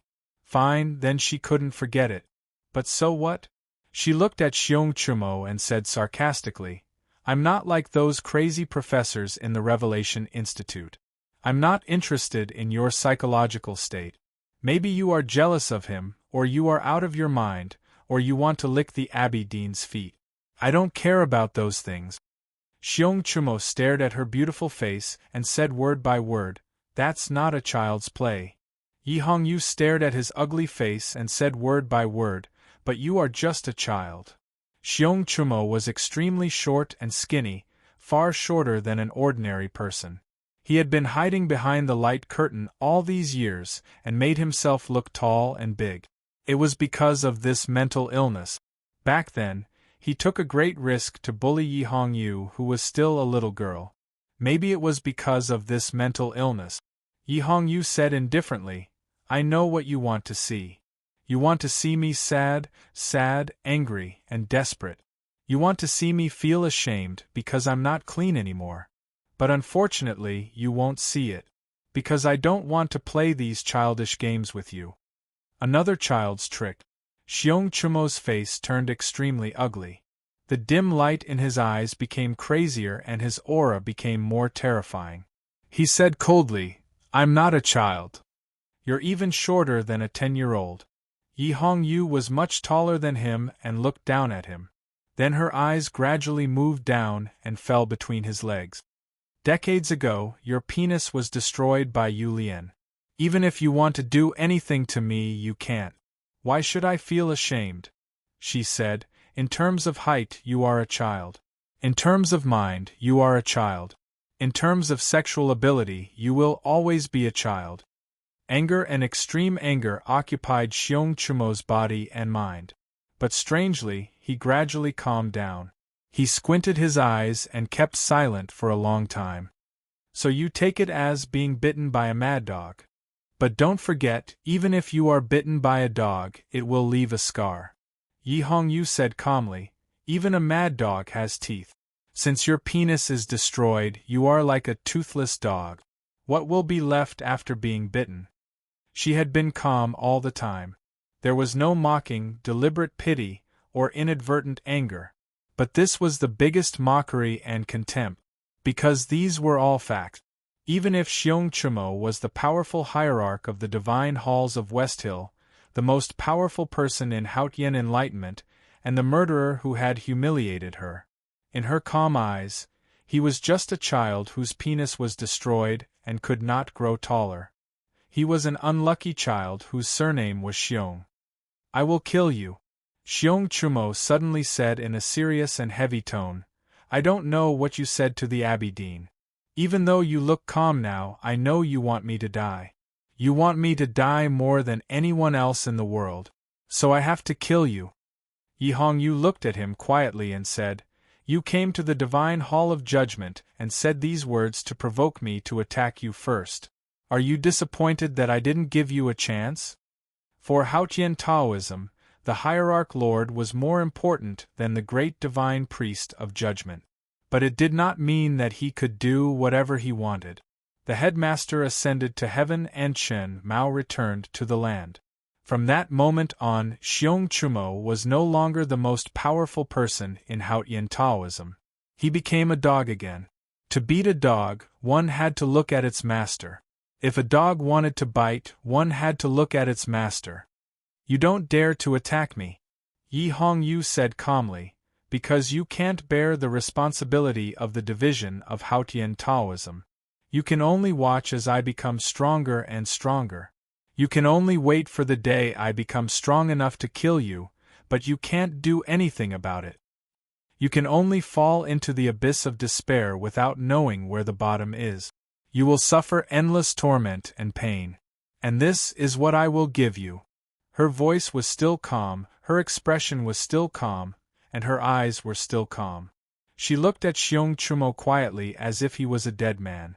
It was quiet in the divine hall of judgment. The moonlight fell on the balcony and her shoulder. The starlight was covered like dust falling to the ground, just like the past. However, at this moment, a voice came from a dark corner of the divine hall. "It's a pity that none of this will happen." As the voice came, the corner suddenly became bright. The person standing in the corner was very bright, as if thousands of rays of light were shooting out from his body. Another person appeared in the divine hall of judgment. Still, no one knew how he came in. Yi Hongyu squinted again. Her eyes were like a line or a sword. It was Zhao Nanhai. The divine skills of the great divine priest of South Sea originated from the light. At this moment, he raised his aura to the peak, and his whole body was illuminated. Xiong Chumo didn't know why Zhao Nanhai showed up, but he welcomed the change. Because Zhao Nanhai's appearance probably represented the Abbey Dean's will. Yi Hongyu looked at the entrance of the divine hall of judgment. The middle-aged priest was also here. He had been handling chores in the Jisho Abbey for decades and stood behind the Abbey Dean's wheelchair for years. He did not do anything, as if he was just an ordinary person. He was just like an ordinary person, standing there in an ordinary way. Yi Hongyu closed her eyes and began to think. At dusk on the cliff plateau, the Abbey Dean had said that he would give Xiong Chumo's life to her. But she would not think that the middle-aged priest was here to keep his promise. Killing the hierarch now would not do Taoism any good. So the middle-aged priest was not here to kill the hierarch. What was he here for? Long Qing was in the Song Kingdom, and Hengmu was in the Qinghe Kingdom. None of them were on Peach Mountain. The 4 people in the Divine Hall of Judgment were the 4 most powerful people in Taoism. Yi Hongyu opened her eyes. She was enlightened but still confused. Why? Why did the Abbey Dean want to kill her? I will return to Hubei tomorrow for the new year. I have been on the road for the whole day, so there is no update. Chapter 1054. Yi Hongyu believed that the Abbey Dean was far better than the Academy, especially the Academy under Ning Kei's leadership. She also believed that her judgment was correct. Killing her and her brother would do Taoism no good, no matter if it was for the immediate benefits or the more far-reaching effects. That was why she had the courage to choose to retreat, to give up a lot, and to put herself in danger. She did nothing so that both sides could look at each other calmly. However, less than 2 hours after the conversation at dusk ended, the moonlight shone brightly in the night sky. The silent agreement she once thought had suddenly disappeared. The hierarch came to the Divine Hall of Judgment to kill her, followed by Zhao Nanhai and the middle-aged priest. The 3 of them did not know each other would come here, but they gathered here for the same goal, to kill her. Yi Hongyu frowned. There were 2 light strokes on her pale face. Her doubts and shock could not be resolved, but she did not have time to think about it. Looking at the 3 people in the Divine Hall of Judgment, her eyes became brighter and brighter. If Ning Kei were here, he would know that it was her reaction when she met a strong opponent. She would be vigilant but not lose confidence. She would be excited to meet a real powerhouse, and then she would use the toughest means to defeat her opponent. She had shown such eyes many times in the past years of cultivation, such as when she met Ning Quebec. But her eyes were brightest when she faced Jun Mo in front of the verdant canyon. Tonight, her eyes were unusually bright, even brighter than they had been a few years ago in the verdant canyon. Because the 3 enemies she was facing were all very powerful and could be compared to Jun Mo. The hierarch of the Divine Halls of West Hill was a powerhouse in the Tianqi realm above the 5 states. Xiong Chumo's title was simple, but it did not mean that he was boring. It only meant that he was terrifying. Once he passed the threshold of the knowing destiny state, he would enter another world and a totally different level of cultivation. Yi Hongyu knew clearly that she could not defeat Xiong Chumo. If she could, she would have killed the Abbey Dean a long time ago after the right to light. Zhao Nanhai came from the South Sea. He was the descendant of the great divine priest of light who split the West Hill Divine Palace 600 years ago. His attainments in divine incantation were among the top 3 in the world. He shared the same path with the West Hill Divine Palace but did not share it. His state was unfathomable, and he was at the peak of knowing destiny's state. He would not be at a disadvantage even if he fought Yi Hongyu alone. Xiong Chumo and Zhao Nanhai were undoubtedly the most powerful bigwigs in the divine halls of West Hill. Compared to them, the middle-aged priest standing at the gate of the divine hall of judgment seemed very ordinary. However, he was the one who truly made Yi Hongyu feel wary. She even faintly felt a chill in her Taoist heart. The middle-aged Taoist stood at the door and did nothing, but it seemed that he had isolated the divine hall of judgment from the outside. During this time, Yi Hongyu tried several ways to inform her subordinates, but they all failed. This ordinary-looking Taoist was definitely not an ordinary Taoist. The Abbey Dean had been banished to the South Sea by the headmaster. During those years, the Jishou Abbey had been managed by this Taoist. His status in Haotian Taoism had not fallen. How could he be ordinary? Xiong Chumo, Zhao Nanhai, the middle-aged priest. The 3 of them could go anywhere in the world and kill anyone. Even if Yu Lian encountered them, she would have to turn into a cicada and hide in the snow forest. Even if Mr. First encountered them, he would have to stay far away from them. Even the drunkard, the butcher, or the chief monk of scripture might be killed by them. Yi Hongyu thought to herself, how could she win? The divine hall of judgment was dead silent. On the black stone walls, the night luminescent lamps were emitting soft and beautiful light. No one knew when the pearls became bright or what triggered them. Xiong Chumo, Zhao Nanhai, and the middle-aged priest stood in silence. They occupied the divine hall from the far end, the middle, and the near end. Their aura filled the air and completely sealed off the huge hall. She was the only one in the spacious divine hall. She walked down the terrace and came to the side of the seat of heavenly black jade. She raised her arm and put it on the cold seat. After a long silence, she looked at the middle-aged priest and said, Haotian will give his followers a chance to choose or explain. The middle-aged priest said nothing. Xiong Chumo was confused. Even though he was the hierarch of the divine hall, he had no idea why things would turn out like this. He wanted to provoke Yi Hongyu and then kill her. But why did the Abbey Dean send Zhao Nanhai and the middle-aged priest to help him? He wanted to know the explanation as well. Yi Hongyu looked at him and said emotionlessly, I still don't understand. How could a commoner like him reach above the 5 states? Is Haotian blind? The middle-aged priest said seriously, the power of the hierarch lies in his naivety. Yi Hongyu raised her eyebrows and said mockingly, naivety is childish? The middle-aged priest smiled and did not explain anything. He said, there are thousands of Taoism skills. To reach the end, you still need to be naive and follow your heart.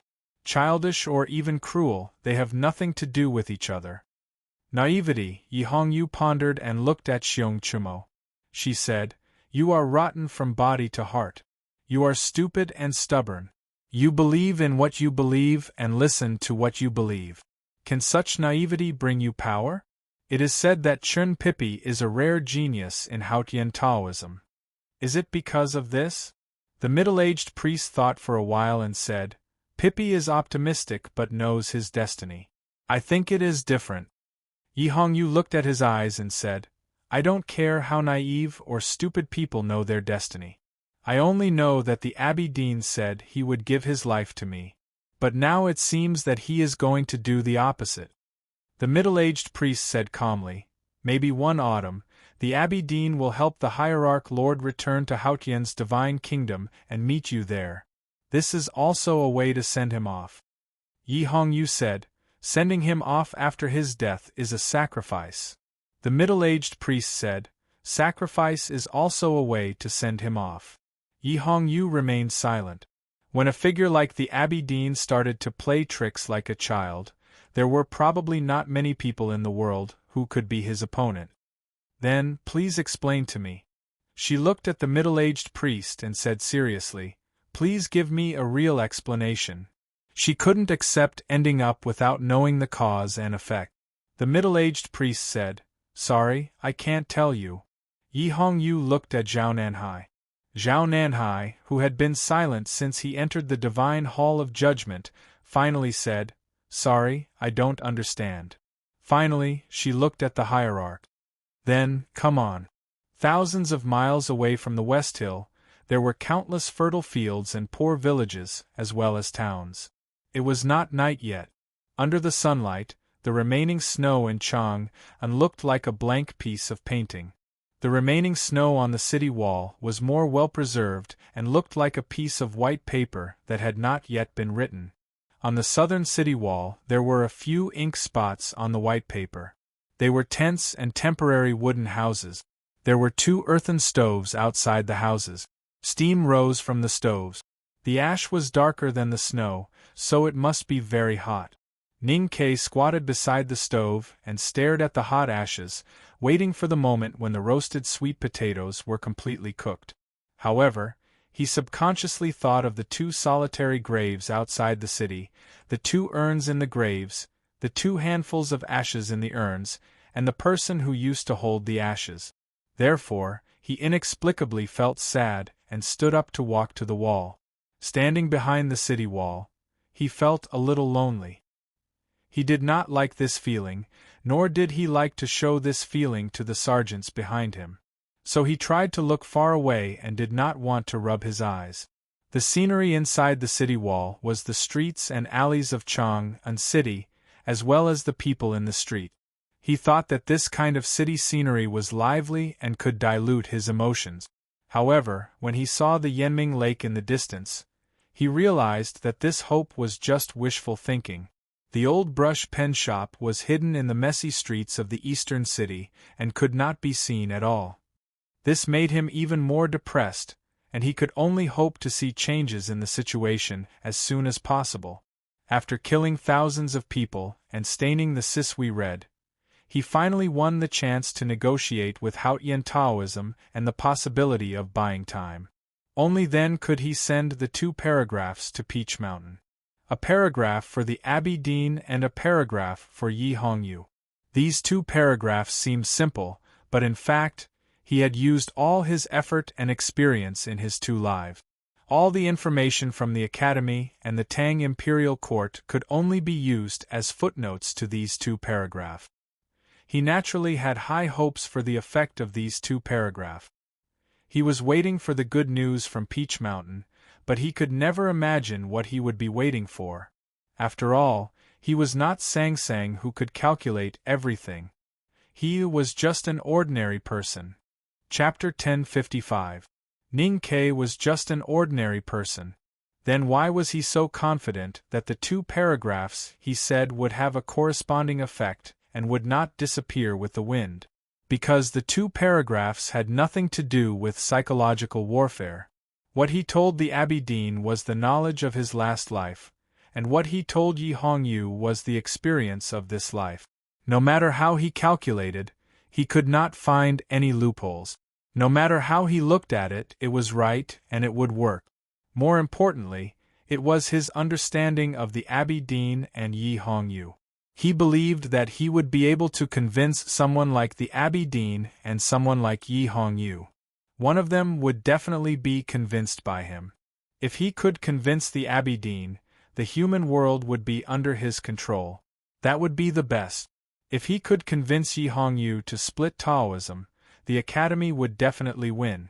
As for Yi Su would die.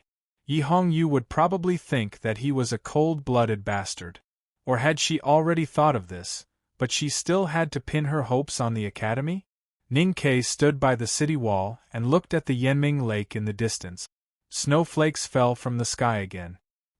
He felt his hands on the city wall became colder, and the array-I pestle in his arms was about to become a block of ice. Yes, since the day Sang Sang left the human world on that big ship and returned to the divine kingdom, when he was sure that she would never come back and that they would never meet again, some changes began to happen. The city of Wei was slaughtered, the general died, and so did she. He could no longer maintain enough emotional warmth for the human world, the divine kingdom, and the whole world. He became more and more indifferent to reality. It was not because he was numb to pain, nor was it because of disappointment. It was because the person who had warmed his heart was gone. So he was gradually becoming the Ning Ke of old. The boy who held a rusty knife in the woodshed and refused to die facing the young master and the housekeeper. The boy who walked among the corpses and cannibals and refused to die. The boy who wandered among the dangerous beasts and the even more dangerous hunters and refused to die. The boy who chopped firewood and killed people by the Shubi Lake and refused to die. That was the Ning Ke of old. He did not know right or wrong, nor did he know what morality was. He did not care about the lives of innocent people. No matter who they were just tools for him to use. Before third sister left, she told him the secret and let him know about Yi Hongyu's humiliating and painful past. He sympathized with her, but he did not hesitate to take advantage of it. Of course, Yi Hongyu was still special to him. That was why he told Chen Qi not to reveal this matter until the last moment. Even if he did, he would be careful with his words. He would not let anyone know about the past. As long as he could protect Yi Hongyu's reputation, he would feel no guilt. As for Yi Su, he did not care about the life or death of the founder of the new stream. It was Taoism's own business. If Yi Su could survive and help the new stream spread, the academy already had a plan. If Yi Su died, he would definitely become a sage, which would be more beneficial to the spread of the new stream and the academy. In a sense, he was a disciple of the headmaster of the academy. He learned the skills of the academy and inherited Kuhaoren's legacy. But in essence, he was the successor of Lotus. Jun Mo was far away in the West Wilderness, and the eldest brother was guarding the drunkard. Yu Lian and he were the ones who were really in charge of the academy's affairs and leading the academy forward. They had long been possessed by the devil. Before Yu Lian became the grandmaster of the devil's doctrine, she was Lotus's hope. So it seemed that the academy was following Lotus's path instead of the headmaster of the academy. Would Lotus feel gratified or even overjoyed if he knew this after his death? But there were still some differences. The biggest difference was that Ning Ke did not go crazy. He was calculating everything calmly and coldly. He thought deeper than the Abbey Dean thought. He sent Chu Yuxian and Qin Qi to the Peach Mountain and overturned the dining table in such a drastic way to force Taoism to respond. He knew very well that as long as the Abbey Dean did not go crazy, Yi Su would not die, and Yi Hongyu would not betray Taoism. Taoism could only cope with changes by remaining unchanged and keep the human world quiet. This ending seemed to be a merciless mockery of his plan. But no one knew that this was the Academy's original goal. Because he desperately needed more time. Ning Ke leaned against the snow wall and looked at the dark sky. He looked at the bright moon that had not yet appeared. He thought that the headmaster could not win this battle, but he had to buy more time for the Academy. In the human world, only those who had the real divine sense like the Abbey Dean and the drunkard could see the subtle changes in the divine kingdom. Ning Ke was still far from that state, but he could see it clearly with the help of the big tactical array in Chang'an. He knew that the moon was slowly darkening, which made people sad. The headmaster of the academy was gradually losing in the battle against Haotian. Time seemed to be on Taoism's side, which was extremely disadvantageous to the academy. But Ning Ke thought differently. Everything he did was to buy more time. Only with enough time could he slowly plan and solve the problem of Xiangwan Plain. Only with enough time could he wait for the good news from the depths of the western wilderness, and wait for the unbridgeable crack in Taoism to widen. More importantly, as time went by, more and more people believed in the new stream, and Haotian would become weaker and weaker. He was taught by the headmaster of the academy, inherited the youngest uncle, enlightened by Lotus, and favored by Master Chishan. He cultivated Buddhism in the Nirvana world for thousands of years and traveled thousands of miles with Sangsang. He cultivated Taoism, Buddhism, and the Devil's Way. He had already understood the nature of faith. Haotian was no longer high in his eyes. Many years ago, Taoism chose Haotian for human beings. When the new stream appeared and Taoism declined, Haotian would also become weaker. It seemed too simple, but it was so correct. Therefore, the new stream and Yi Su were very important to the Academy and the Tang Empire. The new stream must have time to spread to more places and win more believers. Yi Su must be the founder of the sect, alive or dead. For this, Ning Ke did not hesitate to kill thousands of people to endorse Yi Su and the new stream.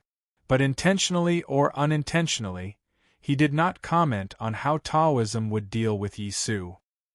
He looked at the gray sky and the falling snow in the distance, and remained silent for a long time. He thought he could understand the Abbé Dean's thoughts. After all, the moon was darkening. Taoism and the Academy both believed that time was in their favor. It depended on whether the Academy and the new stream would work together to weaken Haotian first, or she would defeat the headmaster first. He was betting on the former. If the Abbé Dean did not agree with him, then he was betting on the latter. Ning Ke was confident about this gamble.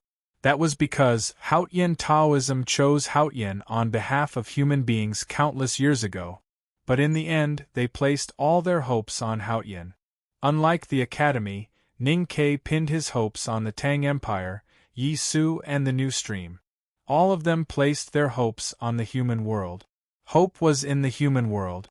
Hope should be in the human world. He looked at the sky and thought so.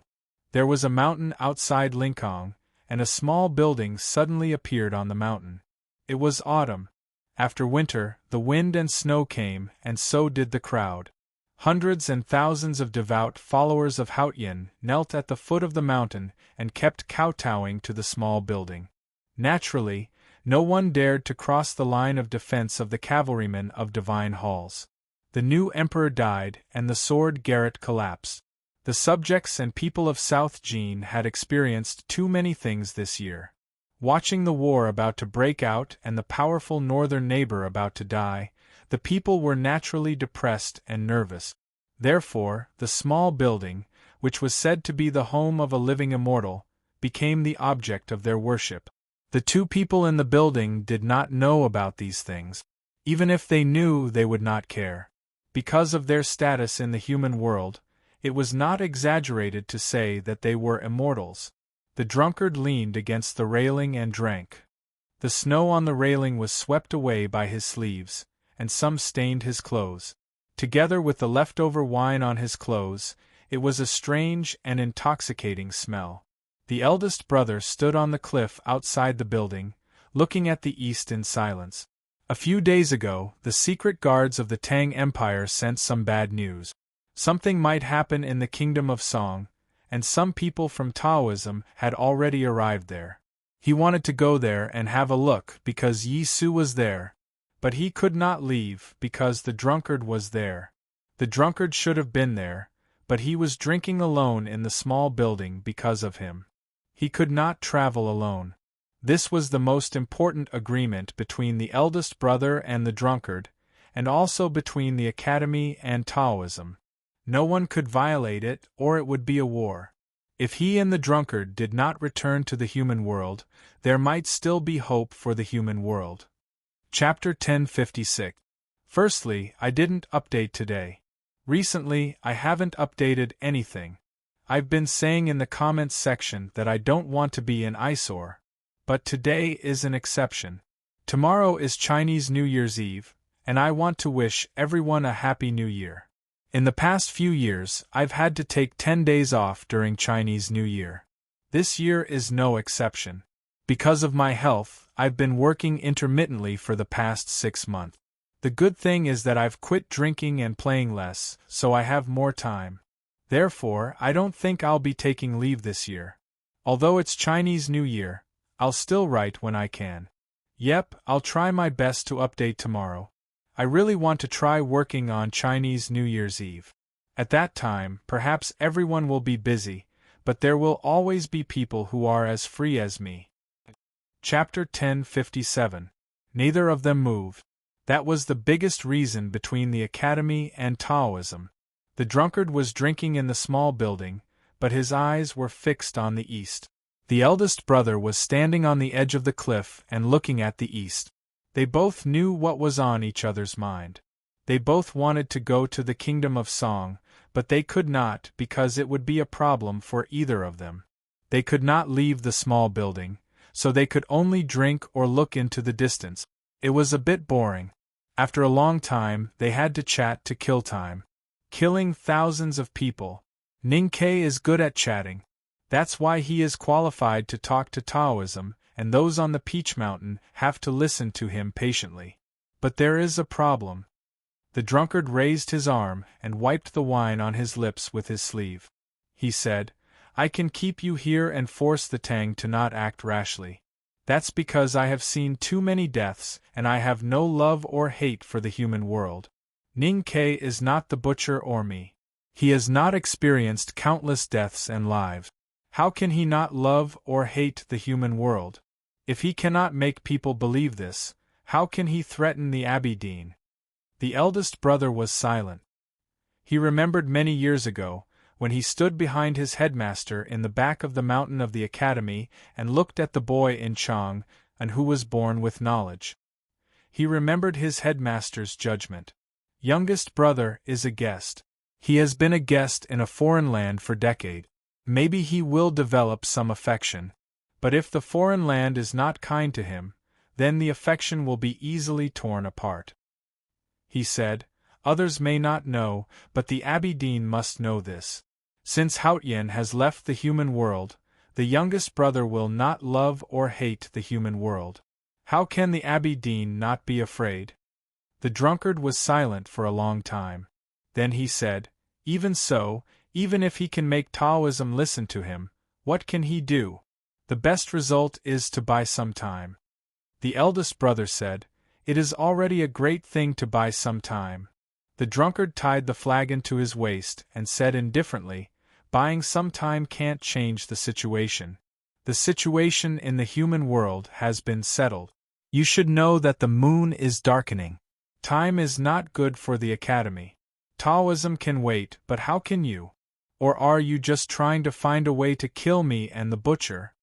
Eldest brother turned around and looked at him calmly and sincerely. He said, the academy has already decided on how to kill you and the butcher. The time that youngest brother has bought will naturally be used elsewhere. The drunkard's expression froze. Suddenly he raised his eyebrows and said, it's Yi Su. Time was the most precious thing, and it could only be used on the most important things. The drunkard believed that in the current situation, only his and the butcher's lives mattered the most. Since the academy did not spend time on the two of them, then it must be spent on someone or something that could change the situation of the human world. With his wisdom, it only took him a short time to figure out that it could only be the new stream and Yi Su. If the human world was a complicated game of chess, the deciding factor would be Yi Su in the Song Kingdom. Ning Ke was a very cold person. If he was sure that he could not solve the chess game and save Yi Su, he would definitely abandon Yi Su without hesitation and then try to gain the most benefits from it. The drunkard thought in silence and thought that if he were in Ning Ke's position, he would probably make the same choice. The situation was complicated, but the situation in the Song Kingdom was very simple. Even a child could count the number of powerhouses in Taoism and the academy.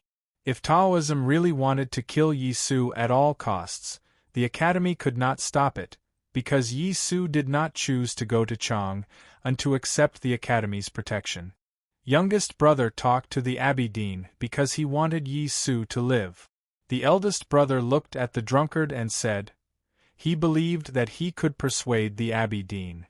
The drunkard asked, "What about Hao Tian?" The eldest brother looked at him quietly and said slowly and firmly, "Hao Tian can be gone." The drunkard looked at him and said for a long time, "I can't accept it. For the academy, Hao Tian could be gone. Even for Taoism and the abbey dean, Hao Tian could be gone. But for the drunkard and the butcher, Hao Tian could not be gone. If Ning Ke could persuade the abbey dean, the human world would return to peace, the new stream would spread, Hao Tian would be weakened, and the divine kingdom would be destroyed and replaced by the human world one day. Then where could he and the butcher find eternity? A few years ago, Sang Sang came to the small town and made a promise to him and the butcher in the butcher's shop. If she died, what would be the point of those promises? "You don't have to accept it," the eldest brother said. Youngest brother said that you and the butcher must accept it. If he could persuade the abbey dean, then the first thing the human world would do is to kill you. The drunkard felt the wine was a little strong today. Otherwise, why would he feel a little tipsy? He smiled sarcastically and said, "It's not that easy to kill us. Facing the whole human world, even you too have to give way." The eldest brother looked at him and said calmly, "Because you are not the headmaster. He is the human world. You are not the youngest uncle. You have to go alone even if there are thousands of people.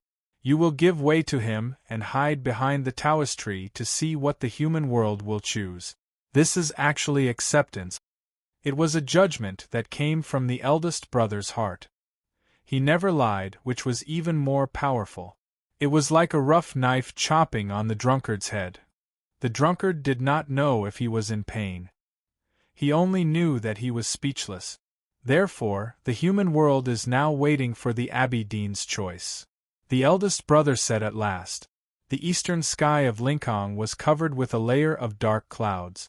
As soon as the voice in the small building faded away, snowflakes began to fall from the layer of clouds. The snowflakes became extremely heavy in an instant.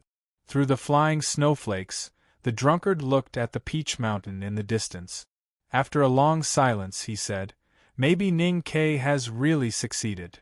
The eldest brother looked to the south and smiled. The aroma of the wine faded with the snow and wind and disappeared. The drunkard disappeared from the small building and was nowhere to be found. The next moment, he returned to the small town. He did not go to the tea-house to meet his rare friend. Instead, he went to the butcher's shop and found his friend of 10,000 years. He sat down in silence and did not speak for a long time. The butcher saw that he looked tired and there was dust between his eyebrows. He tightened his grip on the oil knife. "What happened?" The drunkard answered, "I don't know what will happen. That's why I feel uneasy." No one knew what would happen in the human world. No one knew what Ning Ke said. No one knew what the abbey dean would choose. From the cold north to the warm South Sea, everyone was waiting in silence and anxiety. But there was still hope for the unknown. When everything fell into place, hope might turn into despair. It's such a wonderful feeling to work on the night of the New Year's Eve. The Spring Festival Gala was playing on the TV. I looked up from time to time and talked with my family. I felt that the Spring Festival Gala was very good. I even thought it was the best one in the past 10 years. Of course, it was not because of the Academy on the Spring Festival Gala this year. I wish you all a Happy New Year. Chapter 1058. Many years later, Ning Ke walked through that shabby alley and heard the sound of reading from the depths of the alley.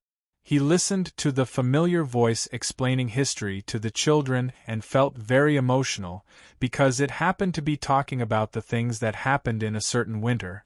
Many people felt the same way as him.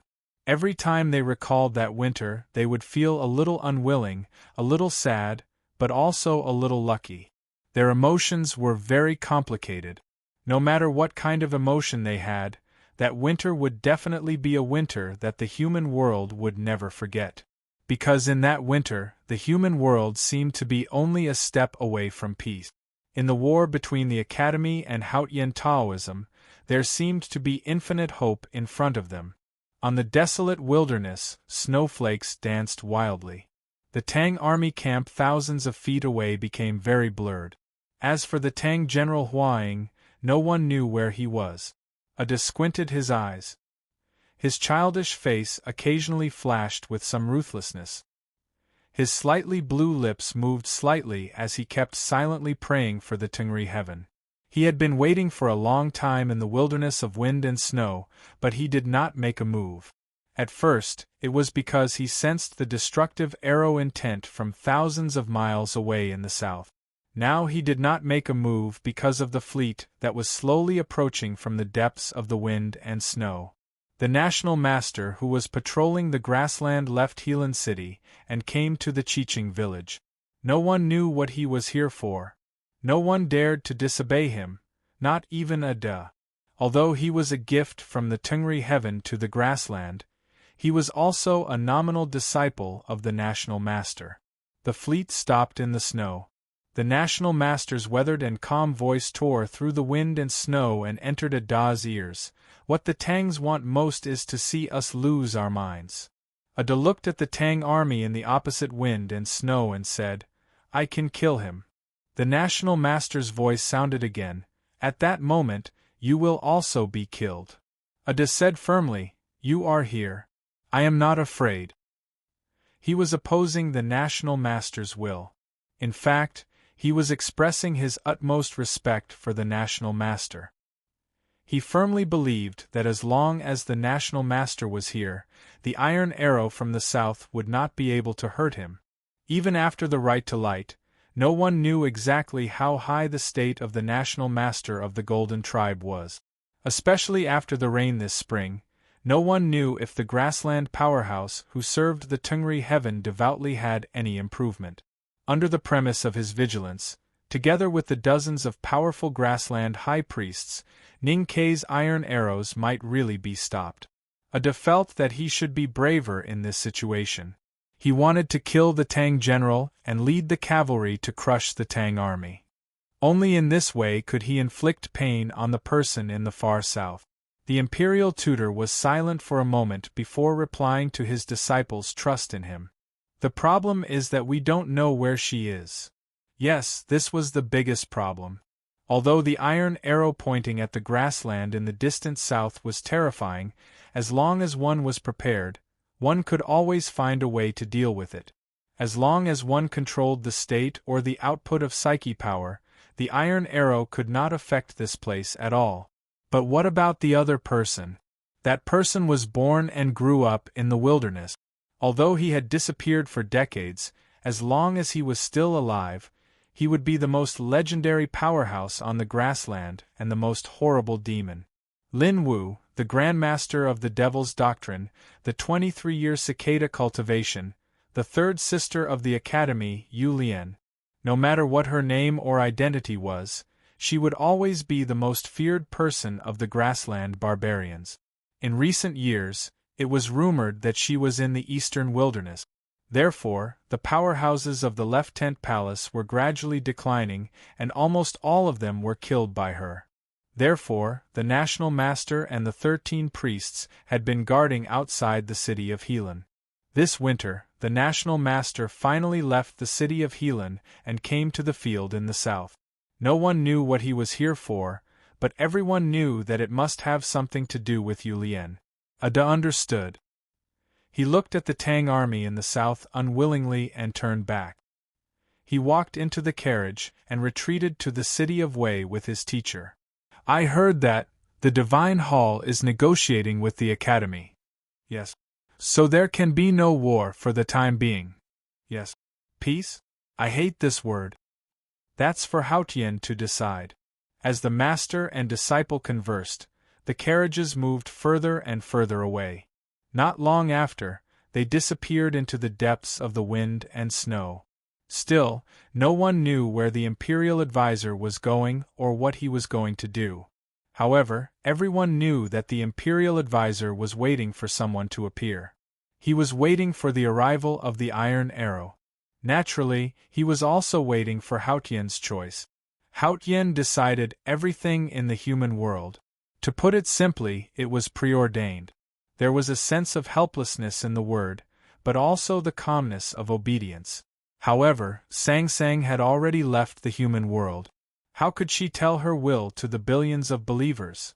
When she was silent like she was in the past, the so-called will of Haotian was just the will of Taoism. To be precise, it was the will of the Abbey Dean. Hengmu stood in front of tens of thousands of cavalrymen and looked at the verdant canyon that was destined to be written in the history book. He slowly raised his right arm. On the square of the capital of the Kingdom of Song, the cavalrymen who besieged the followers of the new stream reined in and retreated. The divine priests and deacons stopped attacking because there was a new order from the Taoist hall. The Golden Tribe Royal Court was waiting for the Abbey Dean's choice. Chang'an City was waiting for the Abbey Dean's choice. Everyone was waiting for the Abbey Dean's choice. Only Long Qing seemed to know nothing. He could not hear the nervous breathing of thousands of people outside the wall and did not receive the latest news from the Divine Hall. He felt that the pile of firewood in the yard was not spectacular enough. He picked up the chopper again and chopped the firewood unskillfully, imagining the fire that would come later. The night was getting longer and the human world was getting colder.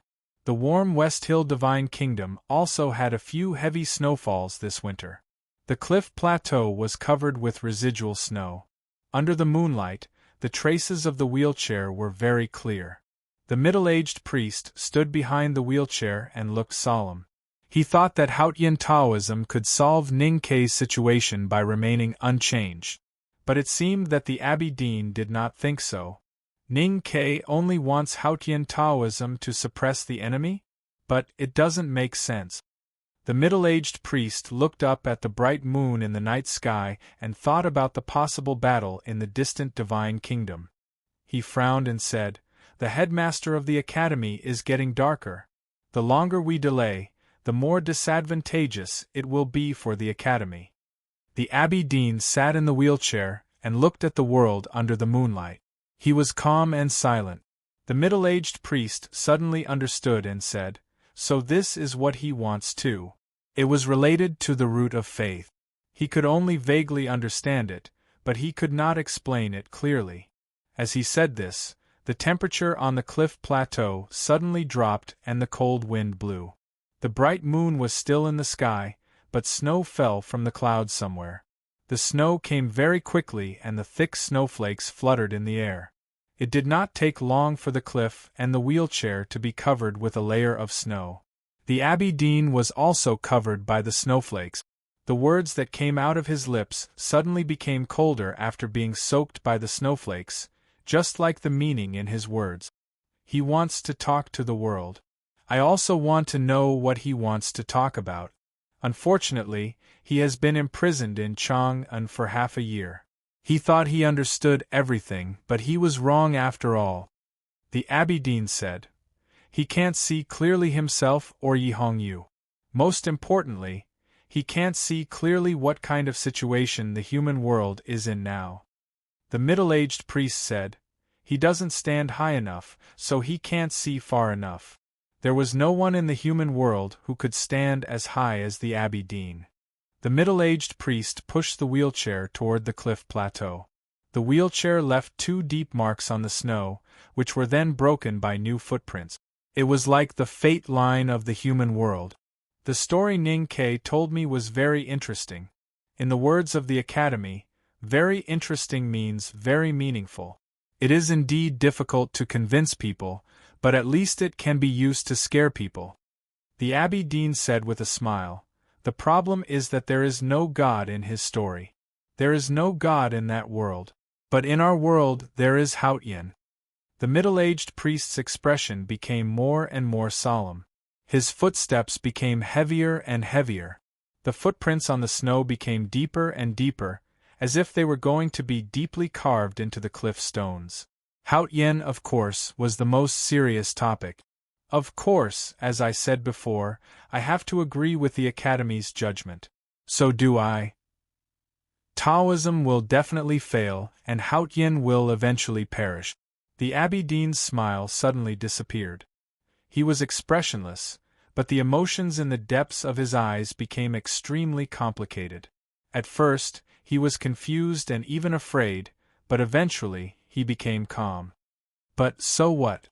The master of Haotian Taoism said that Taoism would be destroyed. The most devout believer and the most powerful spokesperson of Haotian said that Haotian would die. If these words were to spread to the human world, what kind of shock and chaos would it bring? But the Abbé Dean had already calmed down after saying these words. He looked at the human world with a smile, without thinking about anything. He looked so quiet and tranquil, as cute as a newborn child. Ning Ke was right about one thing.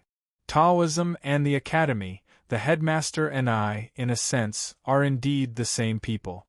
We are walking on the same path, and we all have ideas about the human world. It is just that we have chosen different paths. Our views on the future of the world and the future of mankind are different, so the methods we choose and the ultimate goals are also different. Ning Ke will not agree with the path I choose, so there will be no peace. How can we really be the same people when we are so different? The Abbé Dean said, as you said, he did not stand high enough and did not see far enough. He did not see the most important person. But I did. So the academy has lost. The question that Ning Ke set for Taoism seemed to be a dilemma, forcing Taoism to remain calm, and there was no solution at all. But for the Abbé Dean, the question was actually very simple. Yi Su's life and Yi Hongyu's departure were not a problem for the Abbé Dean. The Abbé Dean thought that he could just kill the brother and sister. He did not care that Yi Su might become a sage, or how far the new church would spread. He did not care that Yi Hongyu would die or betray the divine hall of judgment, or that the Taoism would be in chaos. He did not care, because everything was predestined. Taoism belonged to Haotian Taoism, and Haotian Taoism. Haotian himself had admitted defeat, so how could her Taoism win? The world outside the cliff was the human world. It was covered with snow, and it was impossible to tell the sky from the ground, as if they had been connected. So what? After all, it is the matter of mankind. If Haotian is dead, then we will find a new one. If Taoism is destroyed, then we will create a new one. That is all. The Abbé Dean said. Chapter 1059. The middle-aged priest looked pale. His tranquil Taoist heart, which could never be shaken by the spring rain and autumn wind, suddenly trembled uncontrollably and even showed signs of collapse. What he heard, the hidden meaning behind the words, and the Abbé Dean's thoughts were too cruel and terrifying for the followers of Taoism. It was said that the great divine priest of light was the closest to Haotian. But he knew that the Abbé Dean had always been the closest to Haotian since 1,000 years ago. When Haotian came to the human world a few years ago and the Abbé Dean met her, the closeness became real in a theological sense. They did not see each other, but met each other. Was he afraid because he saw her? No, he was no longer afraid after seeing it. He dared to think about it, kill it, destroy it, and seize it. Compared to this, whether it was Lotus ambition, the Academy's ideals, or Haotian's own thoughts, they were all inferior. Ning Ke's question was even more ridiculous. The middle-aged Taoist did not question his judgment. He looked at the snow on the cliffs and felt the cold wind blowing against his face. He suddenly felt a little sad because he was about to see the destruction of a complete old world. The old world that he had once worshipped and protected with all his heart, the world that he cared about. Is there really no other way? The flame of the new stream will burn the entire human world. The old Taoism and the old divine halls will all become the new sacrifices in the fire. Even if the headmaster of Academy and the Tang Empire are destroyed, Taoism cannot change the result. But why should we be sad? It's just nirvana. We should celebrate. Is the nirvana that Buddha mentioned going to happen in this winter? That monk only cares about himself. Why would he care about the entire human world? What should we do next? The fate of the human world was decided by heaven. The Abbé Dean turned his eyes from the night sky to the world of wind and snow at the foot of the mountain. He looked at it for a while and continued, "But now it's in the human world. Of course we have to find her first." Ning Ke asked him to care more about the human world. In fact, he had always cared about it more than anyone else. How could he not care about it when it was supposed to be in heaven? After saying this, the Abbey Dean said no more. He looked at the wind and snow outside the cliff, at the villages and fields on the other side of the wind and snow, and at the moonlight that could not be stopped by the wind and snow. He smiled and said nothing. On the curtain of the night, the clouds were sometimes in the east, and sometimes in the west. Although snowflakes kept falling, they could not cover everything. The moonlight shrouded the whole world. The wind on the cliff rolled up the snowflakes and danced with the moonlight. As the night deepened, it became colder and colder. The Abbey Dean sat in the chair for a long time, but he was still energetic. A few years ago, during the battle in Chang'an, he was seriously injured by the disciples of the academy with the help of the god-stunning array. Later, he met Sang Sang and was punished by Haotian. Since then, he had become a disabled old man with his ocean of qi and mountain of snow destroyed. Logically speaking, it would be extremely difficult for him to endure such a bitter cold night. However, he just sat there quietly without coughing. His face was not pale, and there were even 2 red spots on his cheek.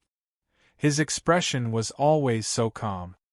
His eyes were filled with a yearning for the beautiful scenery of the world, and he was curious about the moonlight, snowflakes, and the sky that sprinkled moonlight and snowflakes. He was as innocent as a child. Hengmu and Ada, the divine sons left by Haotian in the human world, often looked innocent as well. However, that innocence came from their alienation from the human world and their own age. The Abbey Dean's innocence was different. He looked at the human world quietly and thought about it. He seemed to be ignorant and omniscient. He was a little dull, but not disgusting. He was a little cute, but not annoying. He was different from Hengmu and the others. He was also different from the previous Abbey Dean. He was calmer, like an unintentional cloud that floated out of the mountain, pure and admirable. When he entered Chang'an, he flew in the wind like an immortal. In the eyes of the common people, he was like a real immortal. After he was disabled, he became a real mortal. From an immortal to a human, he was a Zhenren. The middle-aged priest looked at him in the chair, and felt the innocent aura. He vaguely understood something and sighed with emotion. It turned out that there was a world above the tranquility. The Abbey Dean suddenly moved. His hands left his knees and slowly landed on the armrests of the wheelchair. The snow under his palms melted into spring water due to the heat. His expression was as pleasant as spring water. The middle-aged priest was shocked and speechless. He was shocked because his guess had become a reality.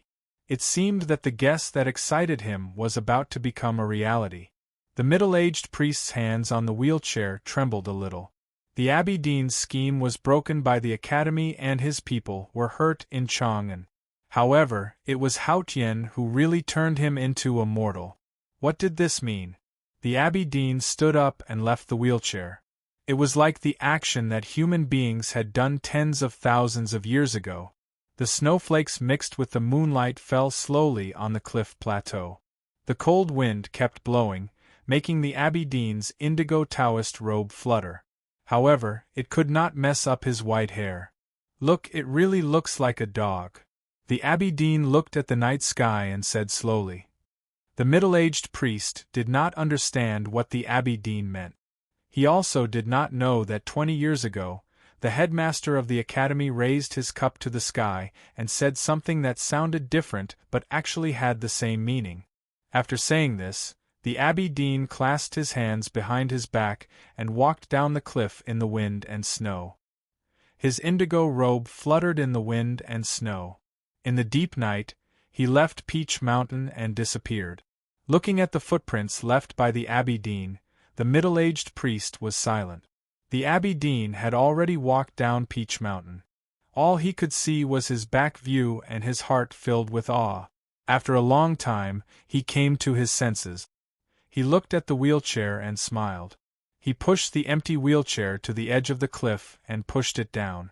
The cliff was so high that the sound of falling snow could be heard. Naturally, the sound of the wheelchair falling could not be heard here. No one knew when the Abbey Dean would return to the Peach Mountain. The middle-aged priest quickly calmed down.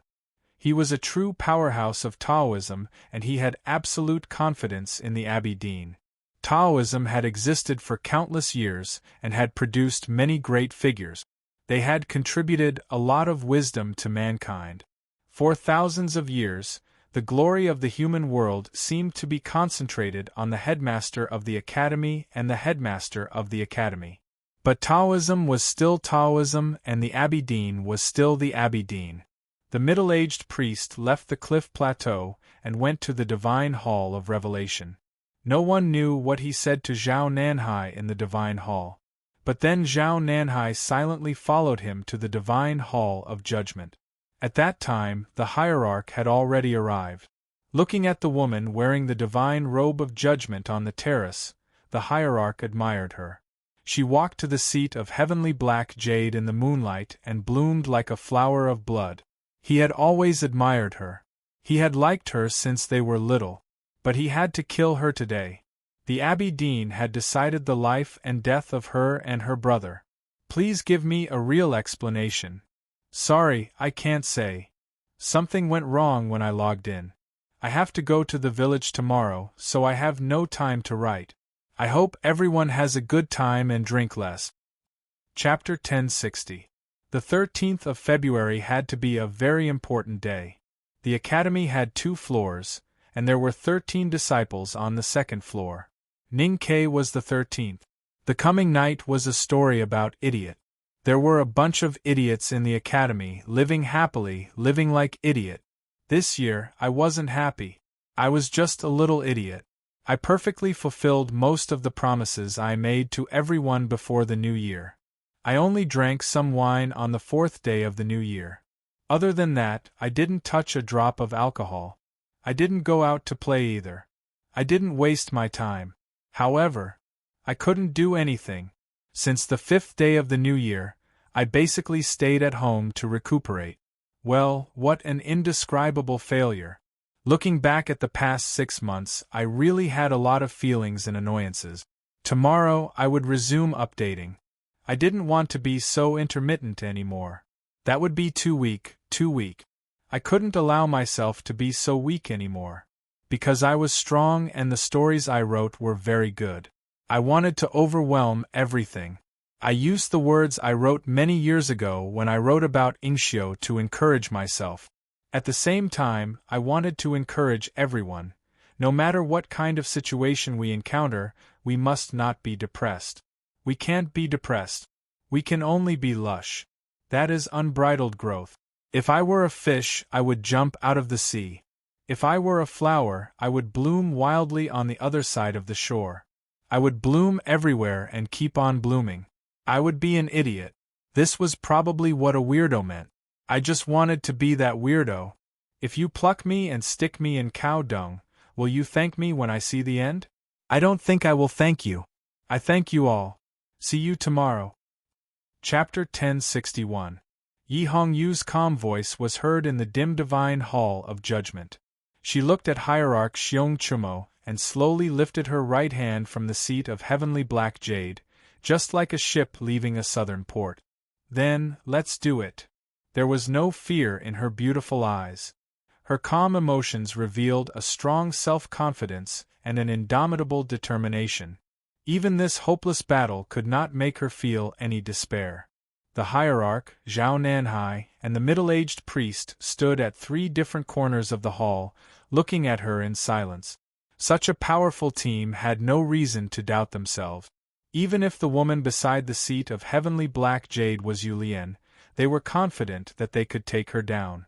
But they still had to be cautious, because tonight their opponent was the youngest great divine priest of judgment in the history of the divine halls of West Hill. She was probably the best fighter in the Peach Mountain in the past 1,000 years. She would not win, but she would not lose so easily. Yi Hongyu's hand left the seat of heavenly black jade. The dim light in the hall changed as if thousands of rays of light were picked up by her fingers like a spider web. The moonlight and starlight outside the hall refracted beautifully. The space in the hall was about half the height of a person, and there seemed to be an ocean of stars. She stood quietly in the starlight, as holy and beautiful as a virgin in the divine kingdom. As her hand moved, the ocean of stars gradually floated up. The moonlight and starlight refracted more and more intensely. Finally, they arched and formed a geometric shape of light. It was a combination of sharp lines. It was a sword. She held a sword made of light. The surface of the sword was as smooth as clear lake water. The surface of the sword reflected the blood-red robe of judgment, as if there was a red fish swimming in it. It was an illusory sword, but it was real. It was her Taoist sword. Outside the hall, a gust of wind blew. The snowflakes danced in the air, making the moonlight and starlight restless. The wind poured into the hall through the balcony and touched the sword in her hand, waking up the red fish in the sword. Yi Hongyu woke up.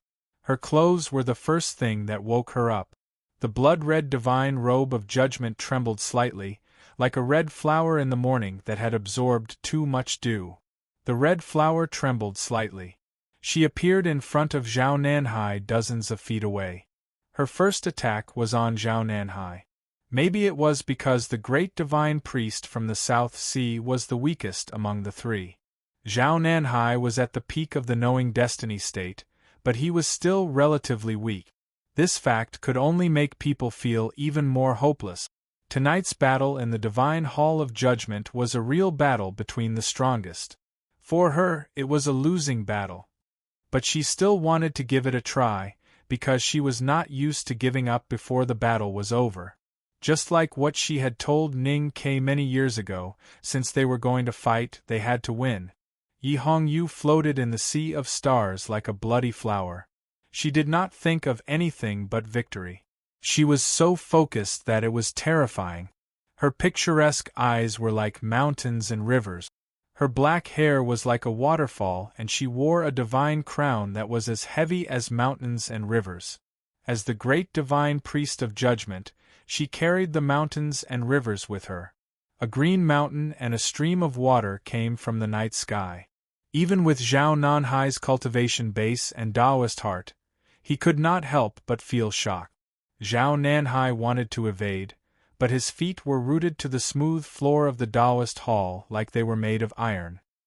He was very calm and knew that he could not evade. He could not even think about it. Yi Hongyu chose him to evade for a moment. Zhao Nanhai could not evade or retreat, because if he did, he would leave an escape route for Yi Hongyu. Tonight was a battle between the strongest cultivators of Haotian Taoism. They could not afford to leave an escape route. They could not leave an escape route. They could not leave an escape route, not only for the enemy but also for themselves. Looking at the mountains and rivers falling from the night sky and the beautiful woman in the painting of mountains and rivers, Zhao Nanhai's expression became extremely determined. His Taoist robe was set ablaze in the cold wind. He was the current great divine priest of the South Sea. He had inherited the legacy of the great divine priest of light from 600 years ago. He had cultivated the most profound West Hill divine skills and was burning the purest Haotian divine flame. He burned himself and turned himself into a candle, illuminating the dark Taoist hall. Yi Hongyu came in front of him and entered the world of light. She held the virtual sword made of light and looked calm. She did not stab out. Her divine robe fluttered and looked a little pale under the light. She entered the world of light just like a vermilion bird, diving into the forest without hesitation. The world of light and the burning forest were filled with horrible killing intent. Would the vermilion bird's feathers be burnt? Would the flower of blood bloom? Yi Hongyu looked indifferent. She did not care because she was also burning. Endless Haotian divine flame gushed out from her body and penetrated the bloody divine robe of judgment. It broke through Zhao Nanhai's Haotian divine flame and swept across the forest. The forest was burning. The vermilion bird in the forest also started burning. It spread its wings in the night sky and spat out flames. Countless sparks splashed on the stone walls. The petals of the flower of blood turned into transparent flames. It was chilling and horrible. West Hill Divine Skills against West Hill Divine Skills. Haotian Divine Flame against Haotian Divine Flame. She was the great divine priest of judgment, but she was also the Tao addict who knew everything. She had learned the West Hill Divine Skills since she was young. How could she be unfamiliar with the Haotian Divine Flame? Who was more powerful, her divine skill or Zhao Nanhai's? They were both at the peak of the knowing destiny state. They were both powerful divine skills. One was old and ruthless, while the other was young and powerful. If it were any other time, there would be no answer. But tonight was special. Zhao Nanhai was here to kill. He would not risk his life, no matter how determined he looked. Yi Hongyu was burning her soul and life, even though she was expressionless. The divine hall of judgment shone brightly, and the temperature suddenly rose. The tables and chairs engraved with flowers instantly turned into ashes, and even the black jade throne began to emit green smoke. The hierarch looked serious and took a step into the battlefield. The middle-aged priest lowered his head. No one knew what he was thinking. Suddenly, a howl came from the blazing sea of divine flame. The howl was clear and sharp. It sounded like a bird, a legendary bird. Xiong Chumo's expression changed again. The middle-aged priest still lowered his head. His face was illuminated by the Haotian divine flame and looked serious. Sparks flew and the flames split. A path appeared in the sea of fire. A blood-red phoenix flew out from the depths of the sea. As soon as it spread its wings, the divine hall started to burn. There was no real phoenix in the divine hall of judgment. There was only the purest and most solemn Haotian divine flame. She flew in front of the divine flame like a proud and violent phoenix. The light dimmed and Zhao Nanhai appeared on the ground. His face was pale and there was blood at the corner of his mouth. Obviously, he was badly injured. He looked at the phoenix with admiration and sympathy. The youngest judge in the history of Haotian Taoism was unbelievably powerful. However, she had to die because she was so powerful. The more powerful she was, the more Haotian Taoism would not allow her to live. Zhao Nanhai was defeated and injured in this contest of divine skills. But Yi Hongyu did not achieve her goal. Zhao Nanhai did not step aside and she was still in the battlefield. She did not defeat Zhao Nanhai, the weakest one, at the beginning. It was a pity that she could not leave. But there was no sign of regret on her face. Or maybe it was because Zhao Nanhai was not her real target. The fire of Haotian's divine flame that burned the stone walls made her graceful body heat up a little. Or maybe it was just a warm-up. Under the cover of the raging sacred flame, she came to Xiong Chumo at an incredible speed in the hall and in the chaos of light.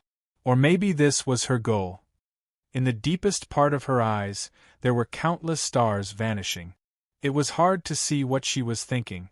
Her right hand holding the sword was hidden in the blood-red gown of judgment. It was hard to see if it was stiff or not. She was holding a virtual sword in her hand, which was also her natal Taoist sword.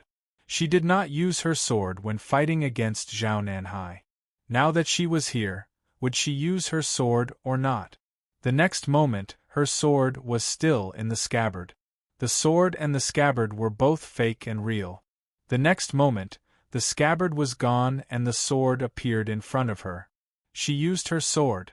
An extremely sharp sword style was generated in the bright Taoist temple. It tore the air in the temple. The sword style that stood at the peak of the 5 states was about to tear the space apart. Her sudden and decisive turn in the air was unimaginably fast. This sword will was even faster. Even Liu Bai and Jun Mo at their peak could only be as fast as this. In front of the sword intent, if it was any other expert, they would probably be cut into 2 by the sword. But the one she was going to kill was the master of the divine halls of West Hill. It was difficult. Xiong Chumo looked serious. His pupils shrunk to the size of black beans. He had been prepared since she left the Sea of Fire. When the sword style came to him, he had already reached his hands into the night sky. The night sky was dark. There was no light. But the divine kingdom was right there. Facing a dangerous enemy like Yi Hongyu, Xiong Chumo did not hesitate to use his strongest move. It was also the key to victory. An extremely powerful force, a force that didn't belong to the human world, came from the depths of the night sky, from the divine kingdom, across tens of thousands of miles, through countless clouds and mountains, and poured into his body. Tianqi. Yi Hongyu's sword was already at the peak of the 5 states. It was only a hair's breadth away from the sky. But Xiong Chumo's state had surpassed the 5 state. It came from the sky. Even if it was only a hair's breadth away, it was still a distance that was hard to cross. Xiong Chumo's thin and short body suddenly became extremely mighty and huge, like a heavenly god. In his body, there seemed to be an endless amount of power surging and boiling. He reached out his right palm and slapped at Yi Hongyu. The childlike palm swayed like a cattail leaf fan in the process of breaking the wind. The huge fan-like palm grabbed the throat of the fire phoenix. In the dazzling white divine light, the fire phoenix screeched shrilly. Although it was difficult to write, it was a very good start. Happy holidays and interesting life. See you tomorrow. Chapter 1062. Xiong Chumo stood in front of the divine light and gripped the phoenix's throat mercilessly. The scorching Taoism temple echoed with shrill cries. The cries were getting louder, angrier, and more painful. The phoenix struggled angrily. Countless blazing white streams of light peeled off from its body and fell to the ground, igniting a sea of fire. That austere sword essence, hidden in its body, was constantly exploding. Xiong Chumo's face suddenly turned pale, but his expression was still indifferent. His short and skinny body became as majestic and powerful as a god under the support of the majestic power. Many people could not understand Xiong Chumo's power, such as Yi Hongyu. Since the title of the hierarch of the divine halls of West Hill could not give a cultivator innately powerful, then where did his power come from? How could this wretched and disgusting dwarf have a state above the 5 states? Just because he was Haotian's dog? Some people tried to come up with an answer, but it was all speculation. Xiong Chumo was still standing behind the light screen. He was so powerful that he gripped fate and the phoenix's throat. It was unfair that he continued to be invincible. Xiong Chumo's huge palm moved forward. The night sky above Peach Mountain seemed to move closer to the ground with his movement. An unimaginably powerful force slapped down. The flame phoenix let out a mournful cry and its feathers scattered in all directions. The peerless sword intent that shot out from its body was unable to resist the pressure of the night sky and shattered into countless pieces. The sword style was smashed by Xiong Chumo's palm. Countless pieces of sword intent shot out and landed on Yi Hongyu's body. Countless tears appeared on her blood-red robe of judgment, and blood seeped out from within. That was the horrifying backfire. Yi Hongyu looked pale. The stars in her eyes were fading away at a faster speed. Her red right sleeve turned into nothingness under the power of Tianqi, revealing her jade-like wrist. The sword style was gone, but she was still holding the sword in her hand. Her black hair danced in the wind like a waterfall under the strong wind. She looked at Xiong Chumo with emotionless and soulless eyes. Her soul was burning, her life was burning, and the blood that flowed out of the countless wounds on her body was burning. She used the divine arts of the Western tomb to burn her body and soul into a pure and holy divine light. She wanted to hug Xiong Chumo. Unlike the humiliating hug many years ago, her hug had no other meaning. It was not fanatical, not cold, just calm, a calm invitation to die with him. Looking at the burning Yi Hongyu, Xiong Chumo's pupils constricted as he sensed the hidden horror. His body began to tremble, and his face became even paler. A thunderous roar burst out from his lips. Heavenly beheading! He was the master of the West Hill Divine Palace, and his voice was like thunder. In the middle of the night on the Peach Mountain, thunder boomed through the peaks and valleys, waking up the hibernating creatures under the earth and startling the thick clouds that no longer squeezed out snowflake. Then it arrived at the unknown divine kingdom in the depths of the night. The night sky slowly pressed down on the ground. The overwhelming and unstoppable power in the divine hall of judgment became clearer and more direct. Xiong Chumo's palm finally broke Yi Hongyu's remaining sword style and the holy flame. His palm landed on her shoulder and pressed on her. There was a muffled sound. The cloth on Yi Hongyu's right shoulder was torn to shreds, revealing her bare skin. Her shoulder still exuded a fresh fragrance amidst the blazing flames and terrifying power. Her bare shoulders were a perfect contrast between holiness and terror. It was very alluring. Xiong Chumo's palm landed on her shoulder. In an instant, he recalled a lot of things. His eyes changed slightly, and his pupils became deeper like a bean. Like a bean oil lamp, he felt a bit gloomy, satisfied, greedy, and regretful. She died as soon as the palm landed. Even if she was Yi Hongyu, she would definitely die after being hit by Haotian's power. The only thing that puzzled Xiong Chumo was that her eyes were still so indifferent. Could she be so obsessed with cultivation that she could ignore life and death? The next moment, Xiong Chumo realized why Yi Hongyu was so calm. Because she would not let his palm fall on her body as easily as he did years ago.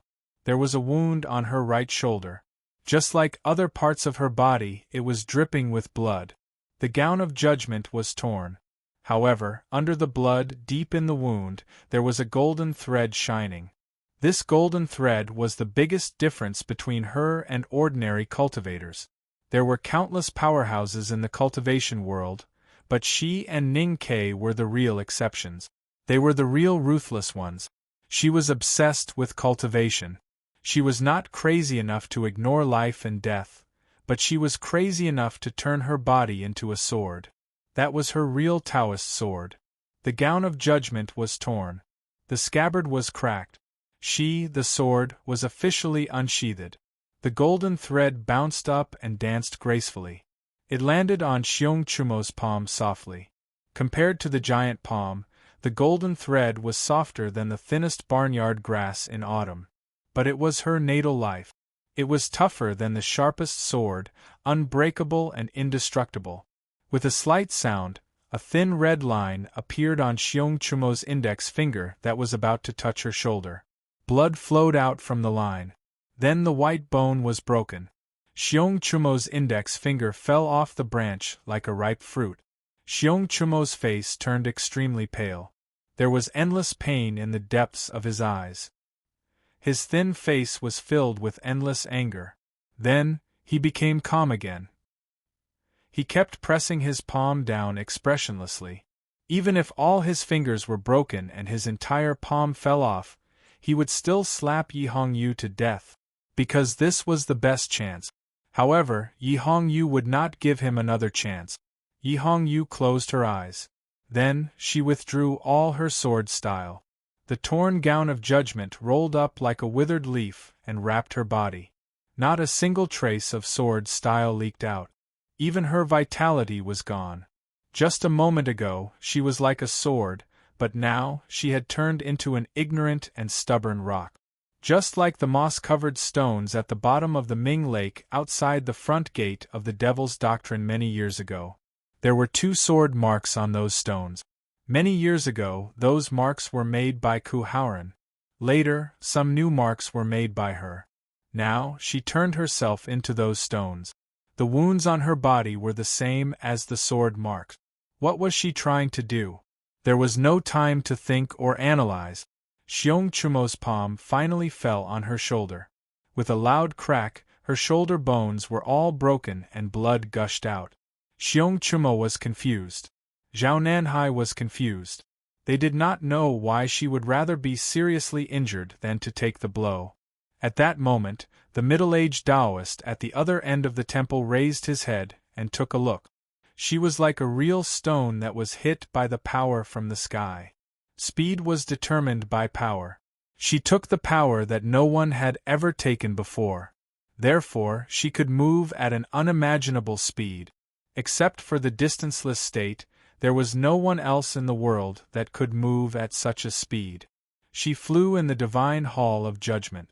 The torn gown of judgment left a series of shadows. The friction with the air caused the gown to burn. The stones turned into meteorites with a fiery tail. Or, it was another form of the fire phoenix. Ever since he entered the divine hall of judgment, the middle-aged priest had been silent with his head lowered. Until now, he finally looked up. He looked up at the sea of divine light, the figure in the light, the meteorite that was about to hit him, and the silent fire phoenix. He finally understood what she was going to do. Yi Hongyu's target was him from the very beginning. Not Zhao Nanhai, not Xiong Chumo, but him. The competition with Zhao Nanhai was just a warm-up. She took Xiong Chumo's Tianqi head-on and sped up.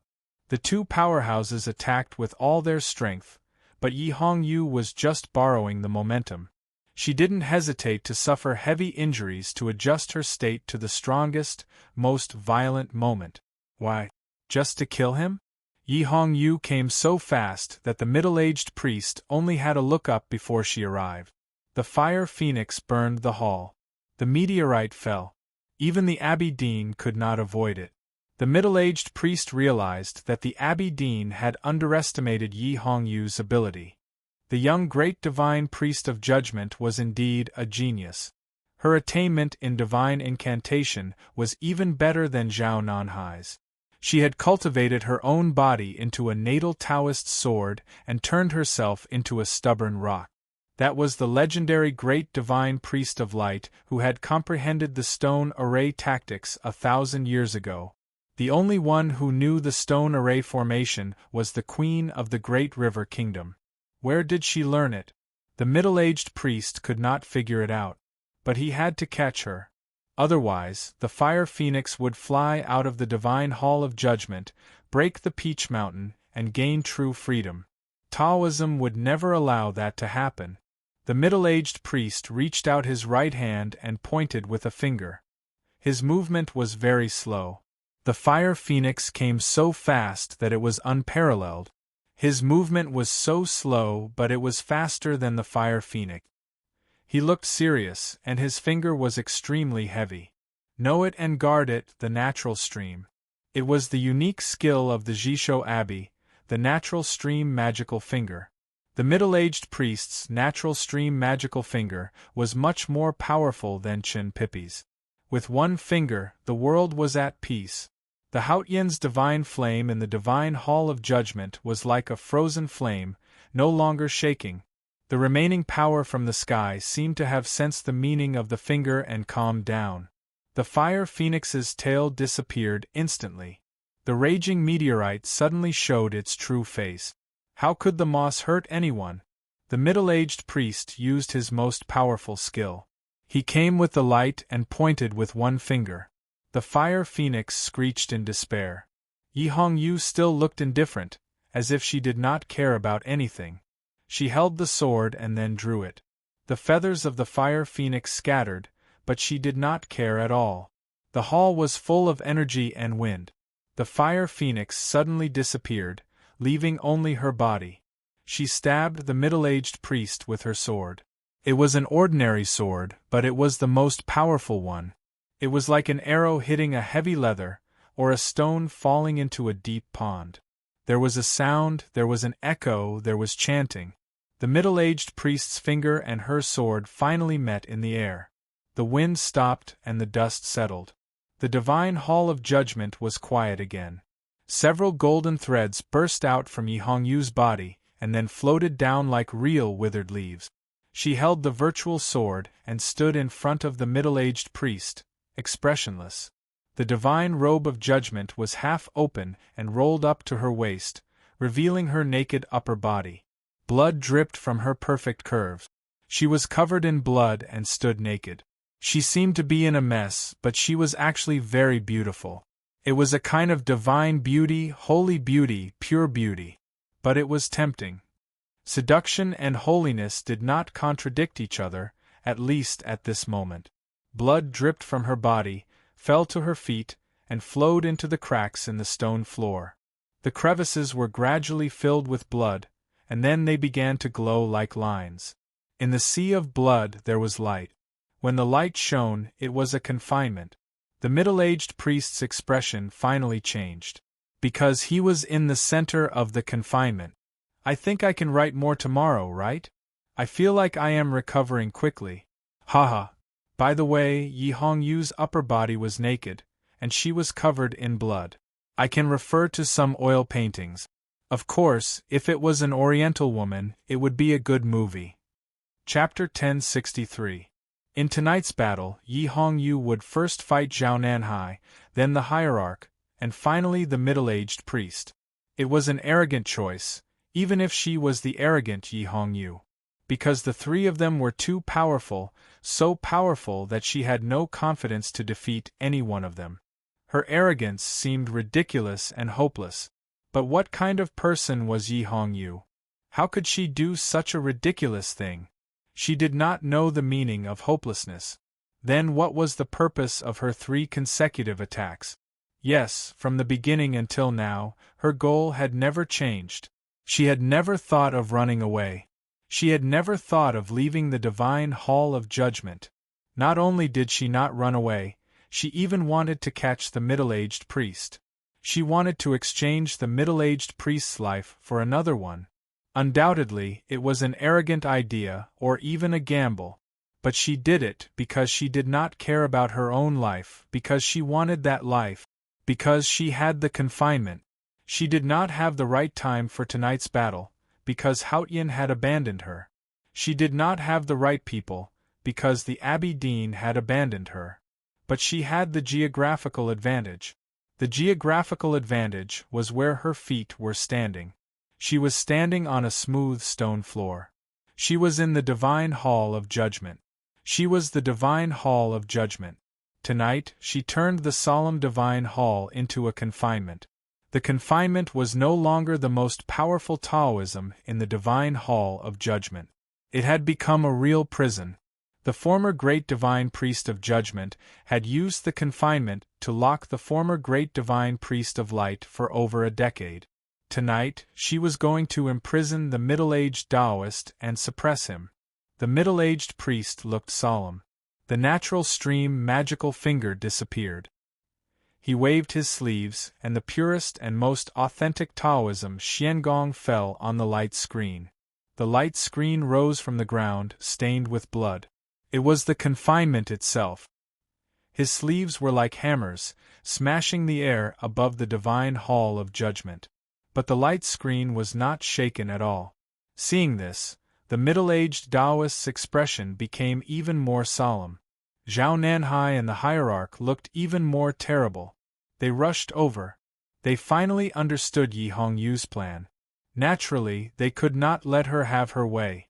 They had to break the confinement before it was formed. If she really locked the middle-aged priest in the confinement, the outcome of the night would be unpredictable. Xiong Chumo's chest and abdomen sunk in. Thunders came out slowly. The majestic force came from the sky and landed on him.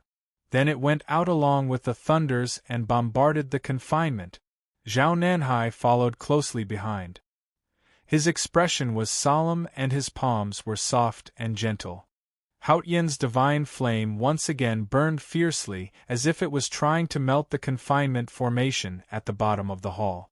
Naturally, the middle-aged Taoist in the confinement formation would not wait to be killed. He looked at the night sky with a solemn expression. His hands that had retracted the natural stream magical finger changed into several shapes in front of him, fluttering like butterflies. 3 unimaginably powerful forces appeared in 3 different forms and landed on Yi Hongyu's body and the confinement array almost at the same time. Countless beams of light came and instantly lit up every corner of the divine hall of judgment. The confinement array was clearly illuminated. It was as if there were countless suns in the dark hall. When the light was at its peak, it was darkness that blinded everyone. Yi Hongyu, who was in the center of the light, and the other 3 people could no longer see anything. They could only sense their surroundings. The wounds on Yi Hongyu's naked body became more and more numerous. Her blood flowed faster and faster. She looked at the middle-aged priest in the confinement expressionlessly. Even though she could not see him, she still stared at him. The blood dripped onto the ground and flowed along the cracks, awakening the soul that had been hidden in the divine hall of judgment for countless years. The confinement array that was attacked by the three people did not break. Instead, it became even stronger. At a certain moment, a solemn shout seemed to ring out from the depths of the extremely bright light. The confinement array was finally formed. She finally succeeded in turning the divine hall of judgment into the confinement. She trapped the most powerful enemy and protected herself. Perhaps it was a kind of self-confinement, but she was willing to do it. At that moment, the middle-aged priest stopped the butterfly Sansho and slowly raised his head. The light dimmed and he saw Yi Hongyu, who was covered in blood. Then 2 streams of blood flowed out from his eyes. In an instant, he was severely injured under the suppression of the confinement array. But he was still calm. So was Yi Hongyu. Her upper body was bare, and her beautiful curves were completely exposed to the night sky, to the moon and stars in the night sky, and to the people in the night hall, but her expression was very calm. She let go of the hilt of her sword. Since the beginning, she had used her Taoist sword twice and failed to hurt Xiongchumo and the middle-aged priest. But now, she did not need to use her sword anymore. Xiongchumo and Zhao Nanhai stopped. Because the confinement array was formed, she could kill the middle-aged priest with a single thought. The middle-aged priest looked at Yi Hongyu quietly through the screen of light. He was silent for a long time. His expression was mixed with admiration, solemnity, and pity. "It's meaningless," he said. Yi Hongyu said, "Xiongchumo and Zhao Nanhai are just 2 dogs. It's meaningless to take their lives. But Uncle, you are different. The Abbey Dean wants you alive." The middle-aged priest looked at her and said with pity, "Even so, it's too late now. Long Qing should have taken action in the kingdom of Song. Even if the Abbey Dean wants me alive, it's meaningless." Hearing this, Yi Hongyu was silent. "And you can't trap me." The middle-aged priest put his hand into his chest and sighed. "So, it's meaningless." Yi Hongyu looked at his hand and raised her eyebrows. She said, "You can't break the confinement." When Wei Guangming betrayed Peach Mountain, he said, "I have a bright heart. How can the confinement trap me? I'm not as powerful as the Elder of Light. Your confinement is more powerful than the previous one. But it still can't trap me." When the middle-aged priest's hand reappeared, there was a book in his hand. No one knew what the book was made of. It was not crushed by the collision of auras in such a horrifying battle. It was hard to tell if it was new or old, but it gave off a mysterious aura. Looking at the book in his hand, the middle-aged priest hesitated and felt regretful. Yi Hongyu vaguely guessed the origin of the book. Her expression changed suddenly. "After staying in the confinement for a long time, I returned to nature." The middle-aged priest finally made up his mind and recited slowly. As he recited, the book in his hand slowly turned to a page.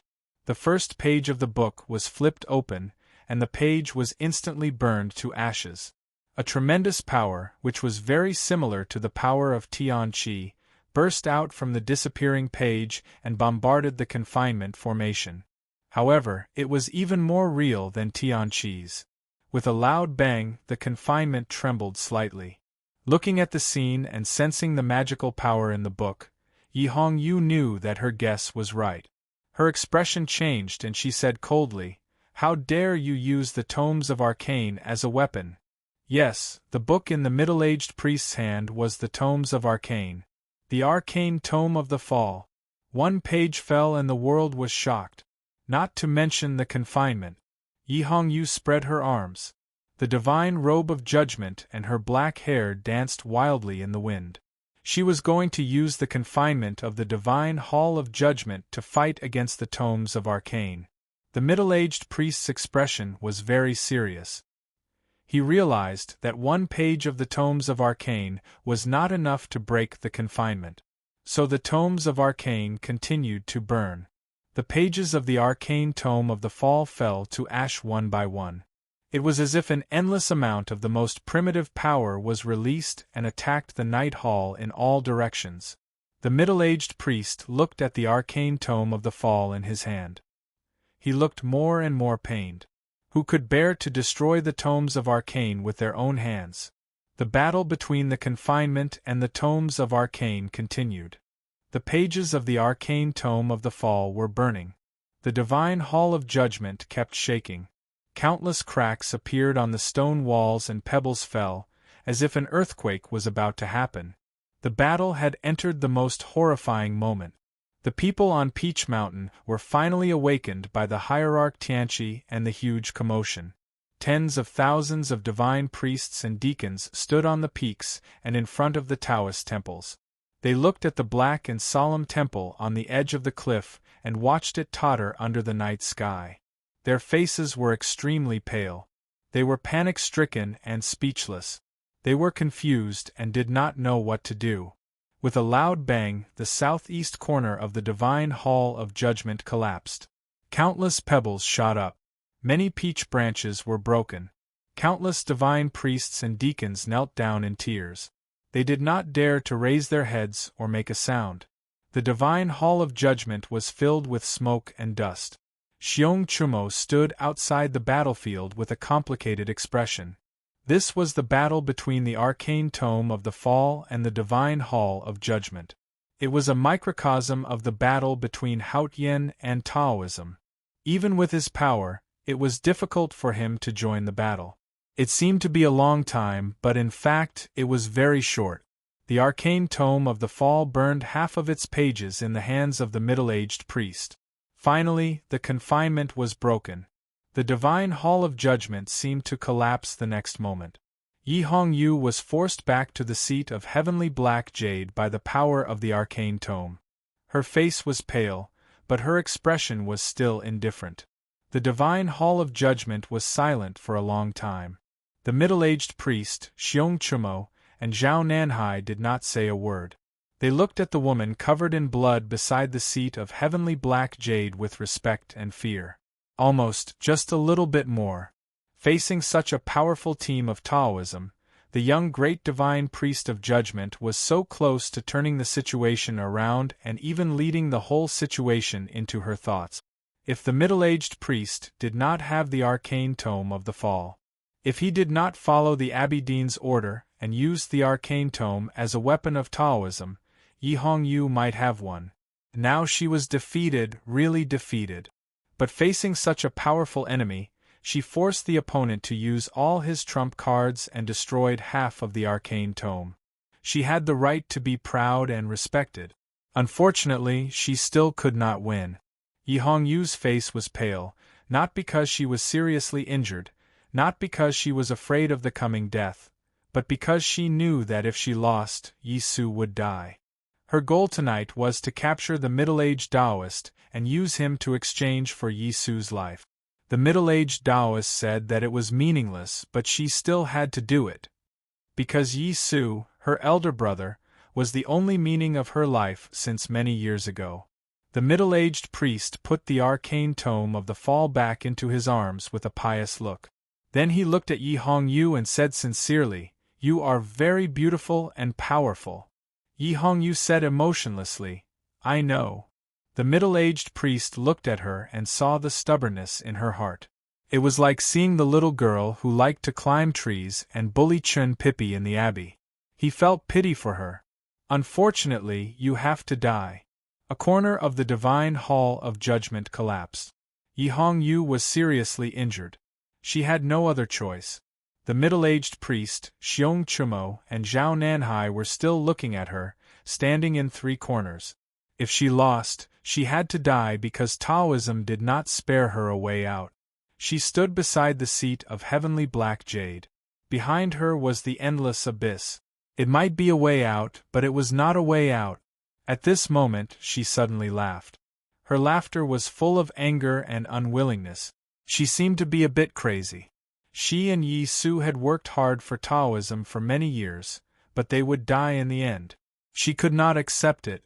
She tried her best, but she could not change it. But would she accept her fate? No.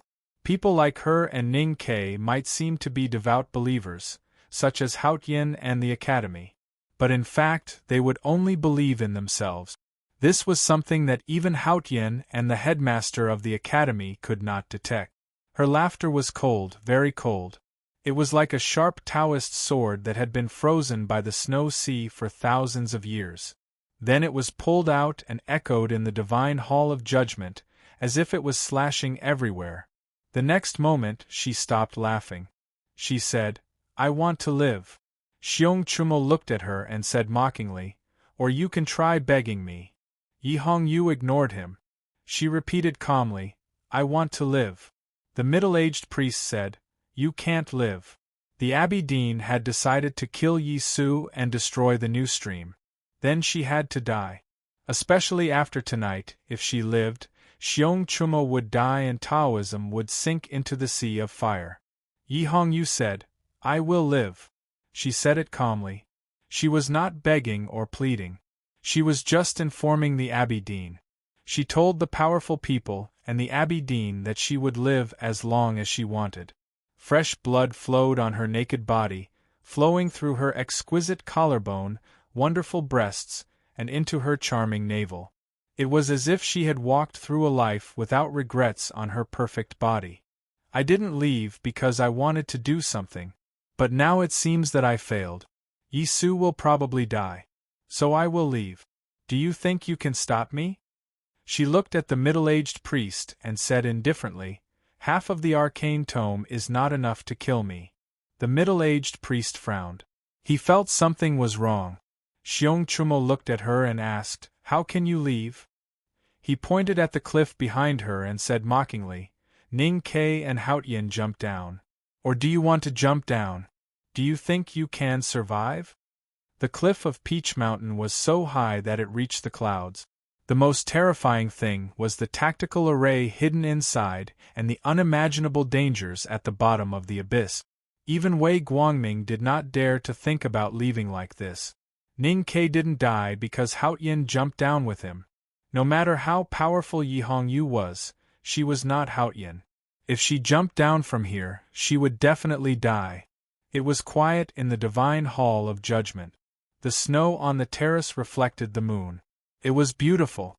Yi Hongyu looked at Xiong Chumo and smiled. She turned to the terrace. Blood flowed all the way.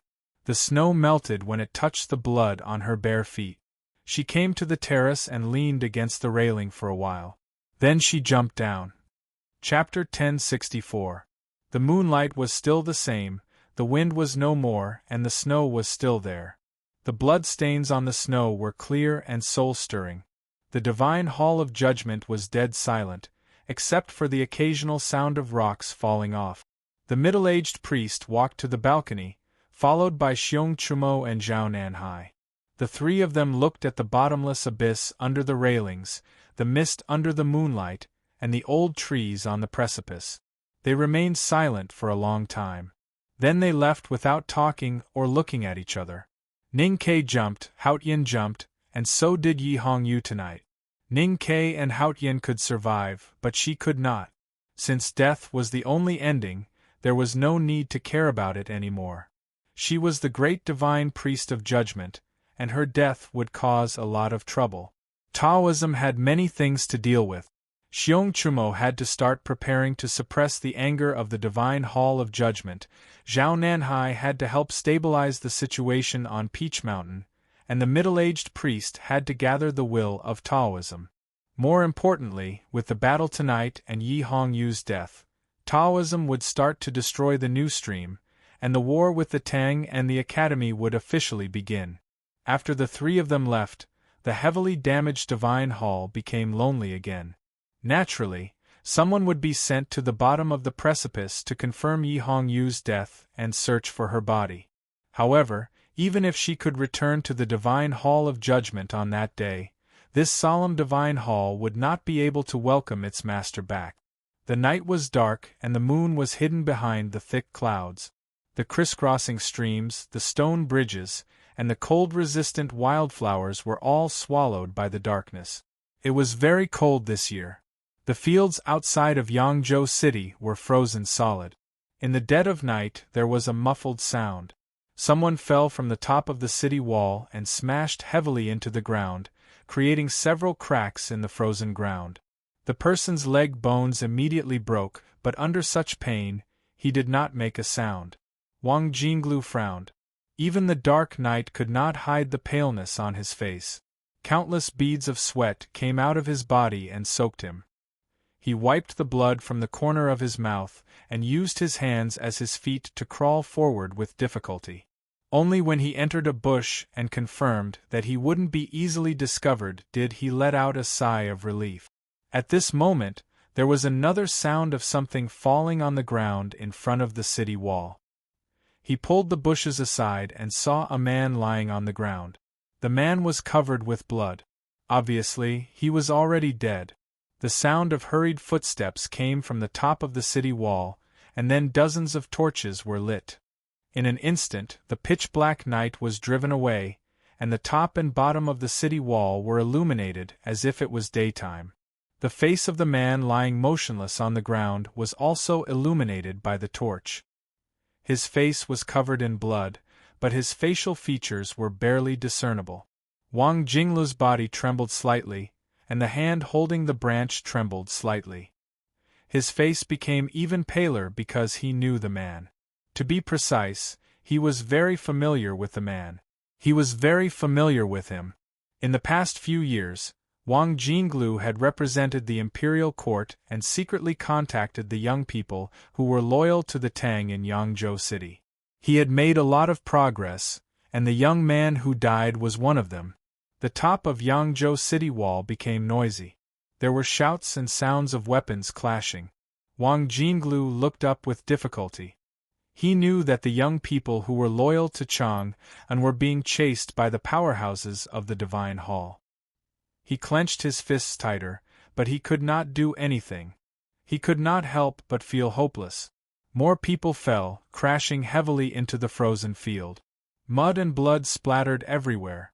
Following that, more and more people fell, dying one after another. His pale face was full of despair and pain. His eyes were full of regret. He regretted not realizing that his plan had been completely grasped by the Divine Hall. He regretted not predicting the Divine Hall's sudden attack. He regretted letting these young people die. The people who died tonight were his helpers in the warlord. They were all young people from Qinghe County.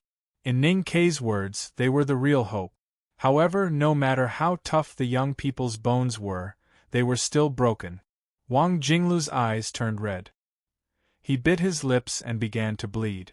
He stared at the cavalrymen of the Divine Hall at the top of Yangzhou City wall. He looked at the figures illuminated by the torches. His body trembled in pain. He was like a wounded stray dog, but he did not dare to mourn. He turned around and crawled on the ground like a dog. He crawled into the deepest part of the night. He bled as he crawled. He had to leave Qinghe County alive. He wanted to tell the Tang army on the other side of the verdant canyon what had happened tonight. He wanted to tell Ning Kei that the Academy's plan had failed. He wanted to tell Chang and that the war had begun. Ning Kei did not expect that the West Hill Divine Palace would suddenly make a move under such circumstances. Their cause and the young people of Qinghe County had suffered unimaginable losses. But I will be back. On the day I return, the iron hooves will trample this difficult and cold field. Torches will be placed all over the manors by the Fuchin River. The souls of the young people who died will receive the grandest sacrifice. Wang Jinglu crawled into the dark night, away from the light of the torches in Yangzhou City. Snow suddenly fell and fell on the dead young people. It also fell on him, who was like a dog. The straightest street in Yangzhou City was brightly illuminated by the lights. The sacred sedan moved slowly in the middle of the street. A dozen handmaidens beside the sedan kept sprinkling flower petals into the night sky. The flower petals mixed with the falling snow and fell together, pure and holy. The wind blew and lifted the veil in front of the sedan, revealing Hungmu Liren's childish face. Thousands of people of Yangzhou knelt down on both sides of the street. The leaders of the warlords of Qinghe County also knelt on the ground. No one dared to look at his face. Tonight in the city of Yangzhou, people were killed everywhere. Blood poured into the cracks of the flagstones and flowed into the clear Fuchin River. It was the bloodiest night since the rebellion years ago. Many young people who were loyal to Chang'an died tonight. As for those who were not discovered by the divine halls, they would be much quieter after witnessing such a bloody scene. Hengmu Liren only attacked once tonight. A dozen powerful figures from the imperial center administration of the Tang were all killed. His hands were stained with blood. His will even made Qinghe County bleed. But his expression was still so calm, naive, and delightful.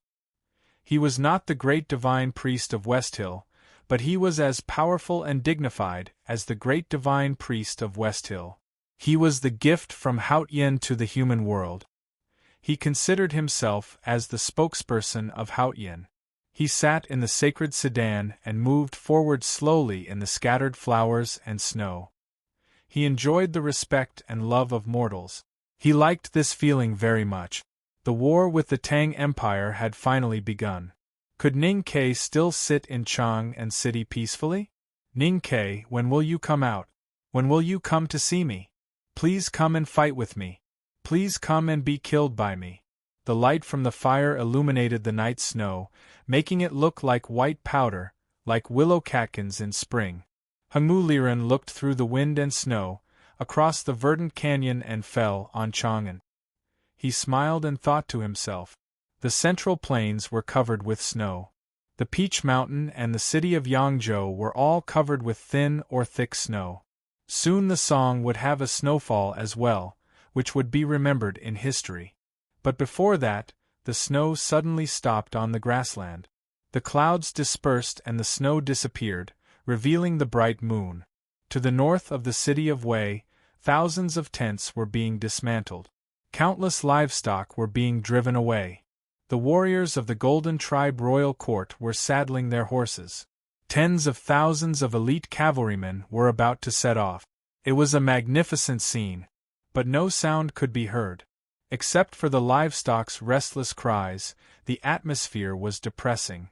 As the most powerful power in the north of the continent, the nobles and citizens of the Golden Tribe Royal Court had every right to be proud of themselves for their successive victories against the Tang. But it was different this time. Tonight, the entire Golden Tribe Royal Court would move south. Moving south meant invading south. It meant that the final battle was about to begin. It meant that they would have to fight to the death against the Tang that had ruled the world for thousands of years. Even the proudest warriors of the Golden Tribe started to feel nervous. The first to leave the city of Wei was an ordinary-looking motorcade. It consisted of more than a dozen large carriages. There were not many people, and they did not carry much supplies. So they moved easily. But for the Golden Tribe Royal Court, this was the most important motorcade. 13 high priests from the grassland were sitting in their own carriages. The skull necklaces on their chests were as white as pure jade under the moonlight coming through the window. The National Master wore a string of ordinary wooden beads, just like his ordinary clothes and his ordinary face. He looked at the bright moon outside the window and smiled calmly. No one knew what he was thinking. For the cultivation world of the Central Plains, he was an uncivilized barbarian. Even if he led the Golden Tribe Royal Court to the embrace of Haotian, he and the priests were still wandering outside the orthodox cultivation world. However, this did not affect his strength, nor did it affect his emotions. He yearned for the bright moon. He wanted to go to the south and experience the thoughts of the people of the Central Plains. He wanted to go to Chang'an and the academy. But of course, he did not want to come back. Young Ado was also looking at the moon. The air was washed by the wind and snow for several days. It was very clean. The grassland was very quiet at night, so the moon looked extra round and big. Different from the National Master, Ada did not think too much. He only felt that the moon was a bit dazzling. He squinted his eyes and his childish face was full of annoyance. The Golden Tribe royal court was mobilized. More than 100,000 cavalries were about to go south. Chanyu was determined and moved quickly. But Ada was still not satisfied. He was in a hurry to go south. He wanted to kill the Tang general named Huang. He wanted to crush the last cavalries of the Tang army. From Xiangwan Plain to Hebei Prefecture, he wanted to conquer all the places with water and grass. During this process, he would wait for the arrival of the Iron Arrow and Yulian together with the people in the motorcade. He wanted to break the arrow and kill the person. Why? Because he wanted to do it. He wanted to take revenge on the Tang man named Ningquebec. He wanted to defeat the legendary academy. He thought that since he wanted to do so, it must be the will of Tengri Heaven. It was not snowing in the capital of the Kingdom of Song. The confrontation on the square had been going on for a long time. Thousands of followers of the new stream, Taoist priests and cavalries of the Kingdom of Song looked at each other nervously. They were all exhausted.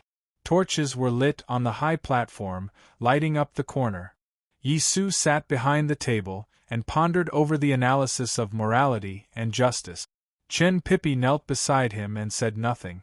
Tang Xiaotang and a dozen disciples of the Sword Garret also stood in front of the high platform in silence. Facing the attack of the Divine Hall, they did not know how long they could hold on. They could not leave, so they could only wait. Xiaoyu, the girl from the South Sea, looked terrible. She represented the attitude of Taoism. However, at the most critical moment of the day, the bell rang in the Taoist hall. She had to stop and wait. Wait? Why wait? Would Haotian show mercy to these traitors? Could Ning Ke really persuade the Abbey Dean to let go of Yi Su and the followers of the new stream? Wait for what? No one knew what they were waiting for. Were they waiting for the order to kill or the arrival of peace? Those who knew about the peace talks with the divine halls of Westhill also felt that it was too long to wait. Only Long Qing knew what the divine halls of Westhill were waiting for. They were not waiting for the Abbey Dean to be persuaded or not. They were not waiting for the final result of the peace talk.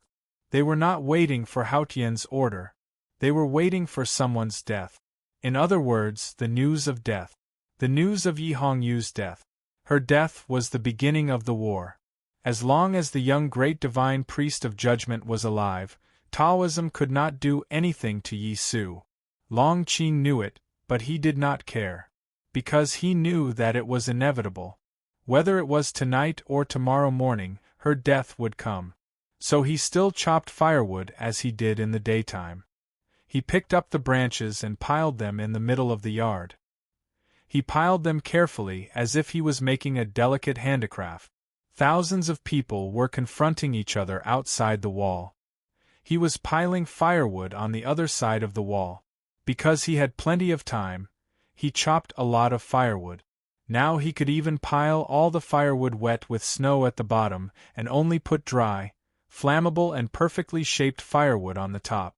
The dry firewood had been piled up to a radius of dozens of feet. It was so dense that it looked like the tomb of a king.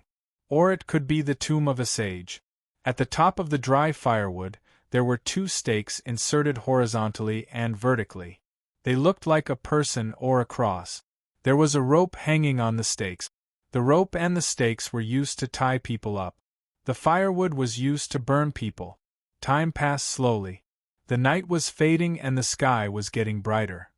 On the other side of the wall, the chanting of the followers of the new stream could be heard. The orderly chanting could drive away fatigue and, more importantly, fear. Long Qing listened to the orderly chanting outside the wall and repeated it softly. The tone was very interesting, as if they were singing. He did not stop picking firewood. He looked serious and calm. The silver mask was tied around his waist. He did not wear it. The scar on his face did not fade. Strangely, the scar was no longer horrible and ugly. The gray eyes on his beautiful face were particularly charming. Listening to the chanting coming from outside the wall, Long Qing slowly repeated it. He placed the thin firewood on the pile and repeated these actions under the increasingly bright sky. Then, he suddenly stopped. We are the path, the truth, and the life. He raised his head and looked over the wall to the east. He did not know whether it was the sunrise or some other building. He murmured and repeated it thoughtfully. This was the capital of the kingdom of Song. It was not famous on the mainland and could not be compared with Lincoln, let alone Chang'an. But this city was of great significance to Taoism. It was the oldest Taoist temple on the mainland and had the longest history. Many great divine priests had been dedicated to the divine halls of West Hill. The people in the Jisho Abbey had an inseparable relationship with this place. The Abbey Dean, Chun Mao, was also from this place. The kingdom of Song was one of the origins of Taoism and the most conservative place. Yi Su chose this place to spread the new stream and make it the base camp of the new stream. This must be the reason why he chose this place to spread the new stream. He wanted to move forward in the most dangerous place and see the light in the abyss. While he was thinking, a bell suddenly rang from afar. It should be the Taoist temple of the kingdom of Song. Long Qing's expression froze. When he saw the white smoke rising from the Taoist temple, he was sure that the news had arrived. The solemn ringing of the bell and the wisp of white smoke rising into the clouds could only mean one thing. A great divine priest of the divine halls of West Hill had left the human world and returned to the divine kingdom of Haotian. Yi Hongyu was dead. The youngest great divine priest of judgment in history was dead. Long Qing stood behind the wall and watched the white smoke gradually dissipate into the sky. He thought of the dead woman and could not help but feel a lot of emotions. He was silent for a long time. They were both from the Revelation Institute and worked together in the judicial department. He was the second priest and she was the grandmaster.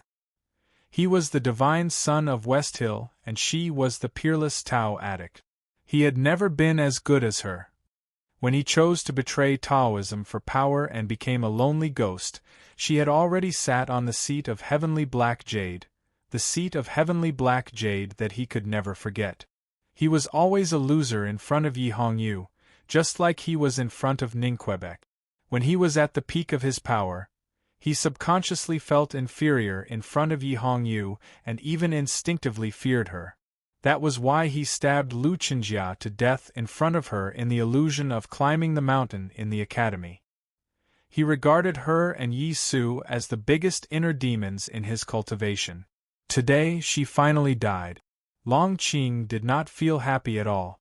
Instead, he felt empty. Maybe it was because she did not die in his hand. He could never make up for this regret. It was a pity. Fortunately, Yi Su was still alive and he still had a chance to be burned to death by his own hand. The solemn bell rang from the Taoist temple to the square and into the ears of thousands of followers of the new stream and divine priests and deacons. It washed away their fatigue and tension and drew their attention to the Taoist temple. There was a white smoke rising from the temple. It was holy and pure. There was dead silence. As devout followers of Haotian, they knew what it meant. The followers of the new stream, the divine priests and deacons of the divine hall, and the cavalrymen of the imperial court of the kingdom of Song were all silent because of the white smoke. They could not get over the shock for a long time. If it were any other time, they would have knelt down in front of the white smoke to express their sorrow and nostalgia. But now, the white smoke was a signal of war. Xiaoyu raised the Taoist sword in her hand and pointed it at the people on the high platform. Behind her, dozens of Taoist powerhouses and more divine priests and deacons walked forward slowly. More and more cavalrymen of the kingdom of Song poured out from the streets and alleys around the square. The butcher's knife had been raised.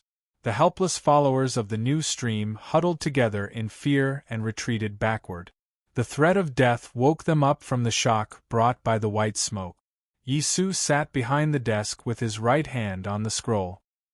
He tilted his head and looked at the white smoke that had yet to dissipate. He was silent for a long time. The approaching enemies and the approaching death could not make him look away. His sister was dead because he was dead. In the past 10 years, He was harsh and even cruel to her because of Churn Pippi and the things that happened in the past. But she still treated him like she was when they were young. She was the one who treated him the best in the world. That person was gone. Yisu was silent and speechless. You can go now. After a long time, he said, my teacher wants me to die, so I will die. You are alive. That's good. Yes, it was better to be alive than dead. Looking at the white smoke, he thought sadly. You're tuning in to the Phoenix Nights YouTube channel. Don't forget to subscribe and join us on this journey to catch the most captivating stories.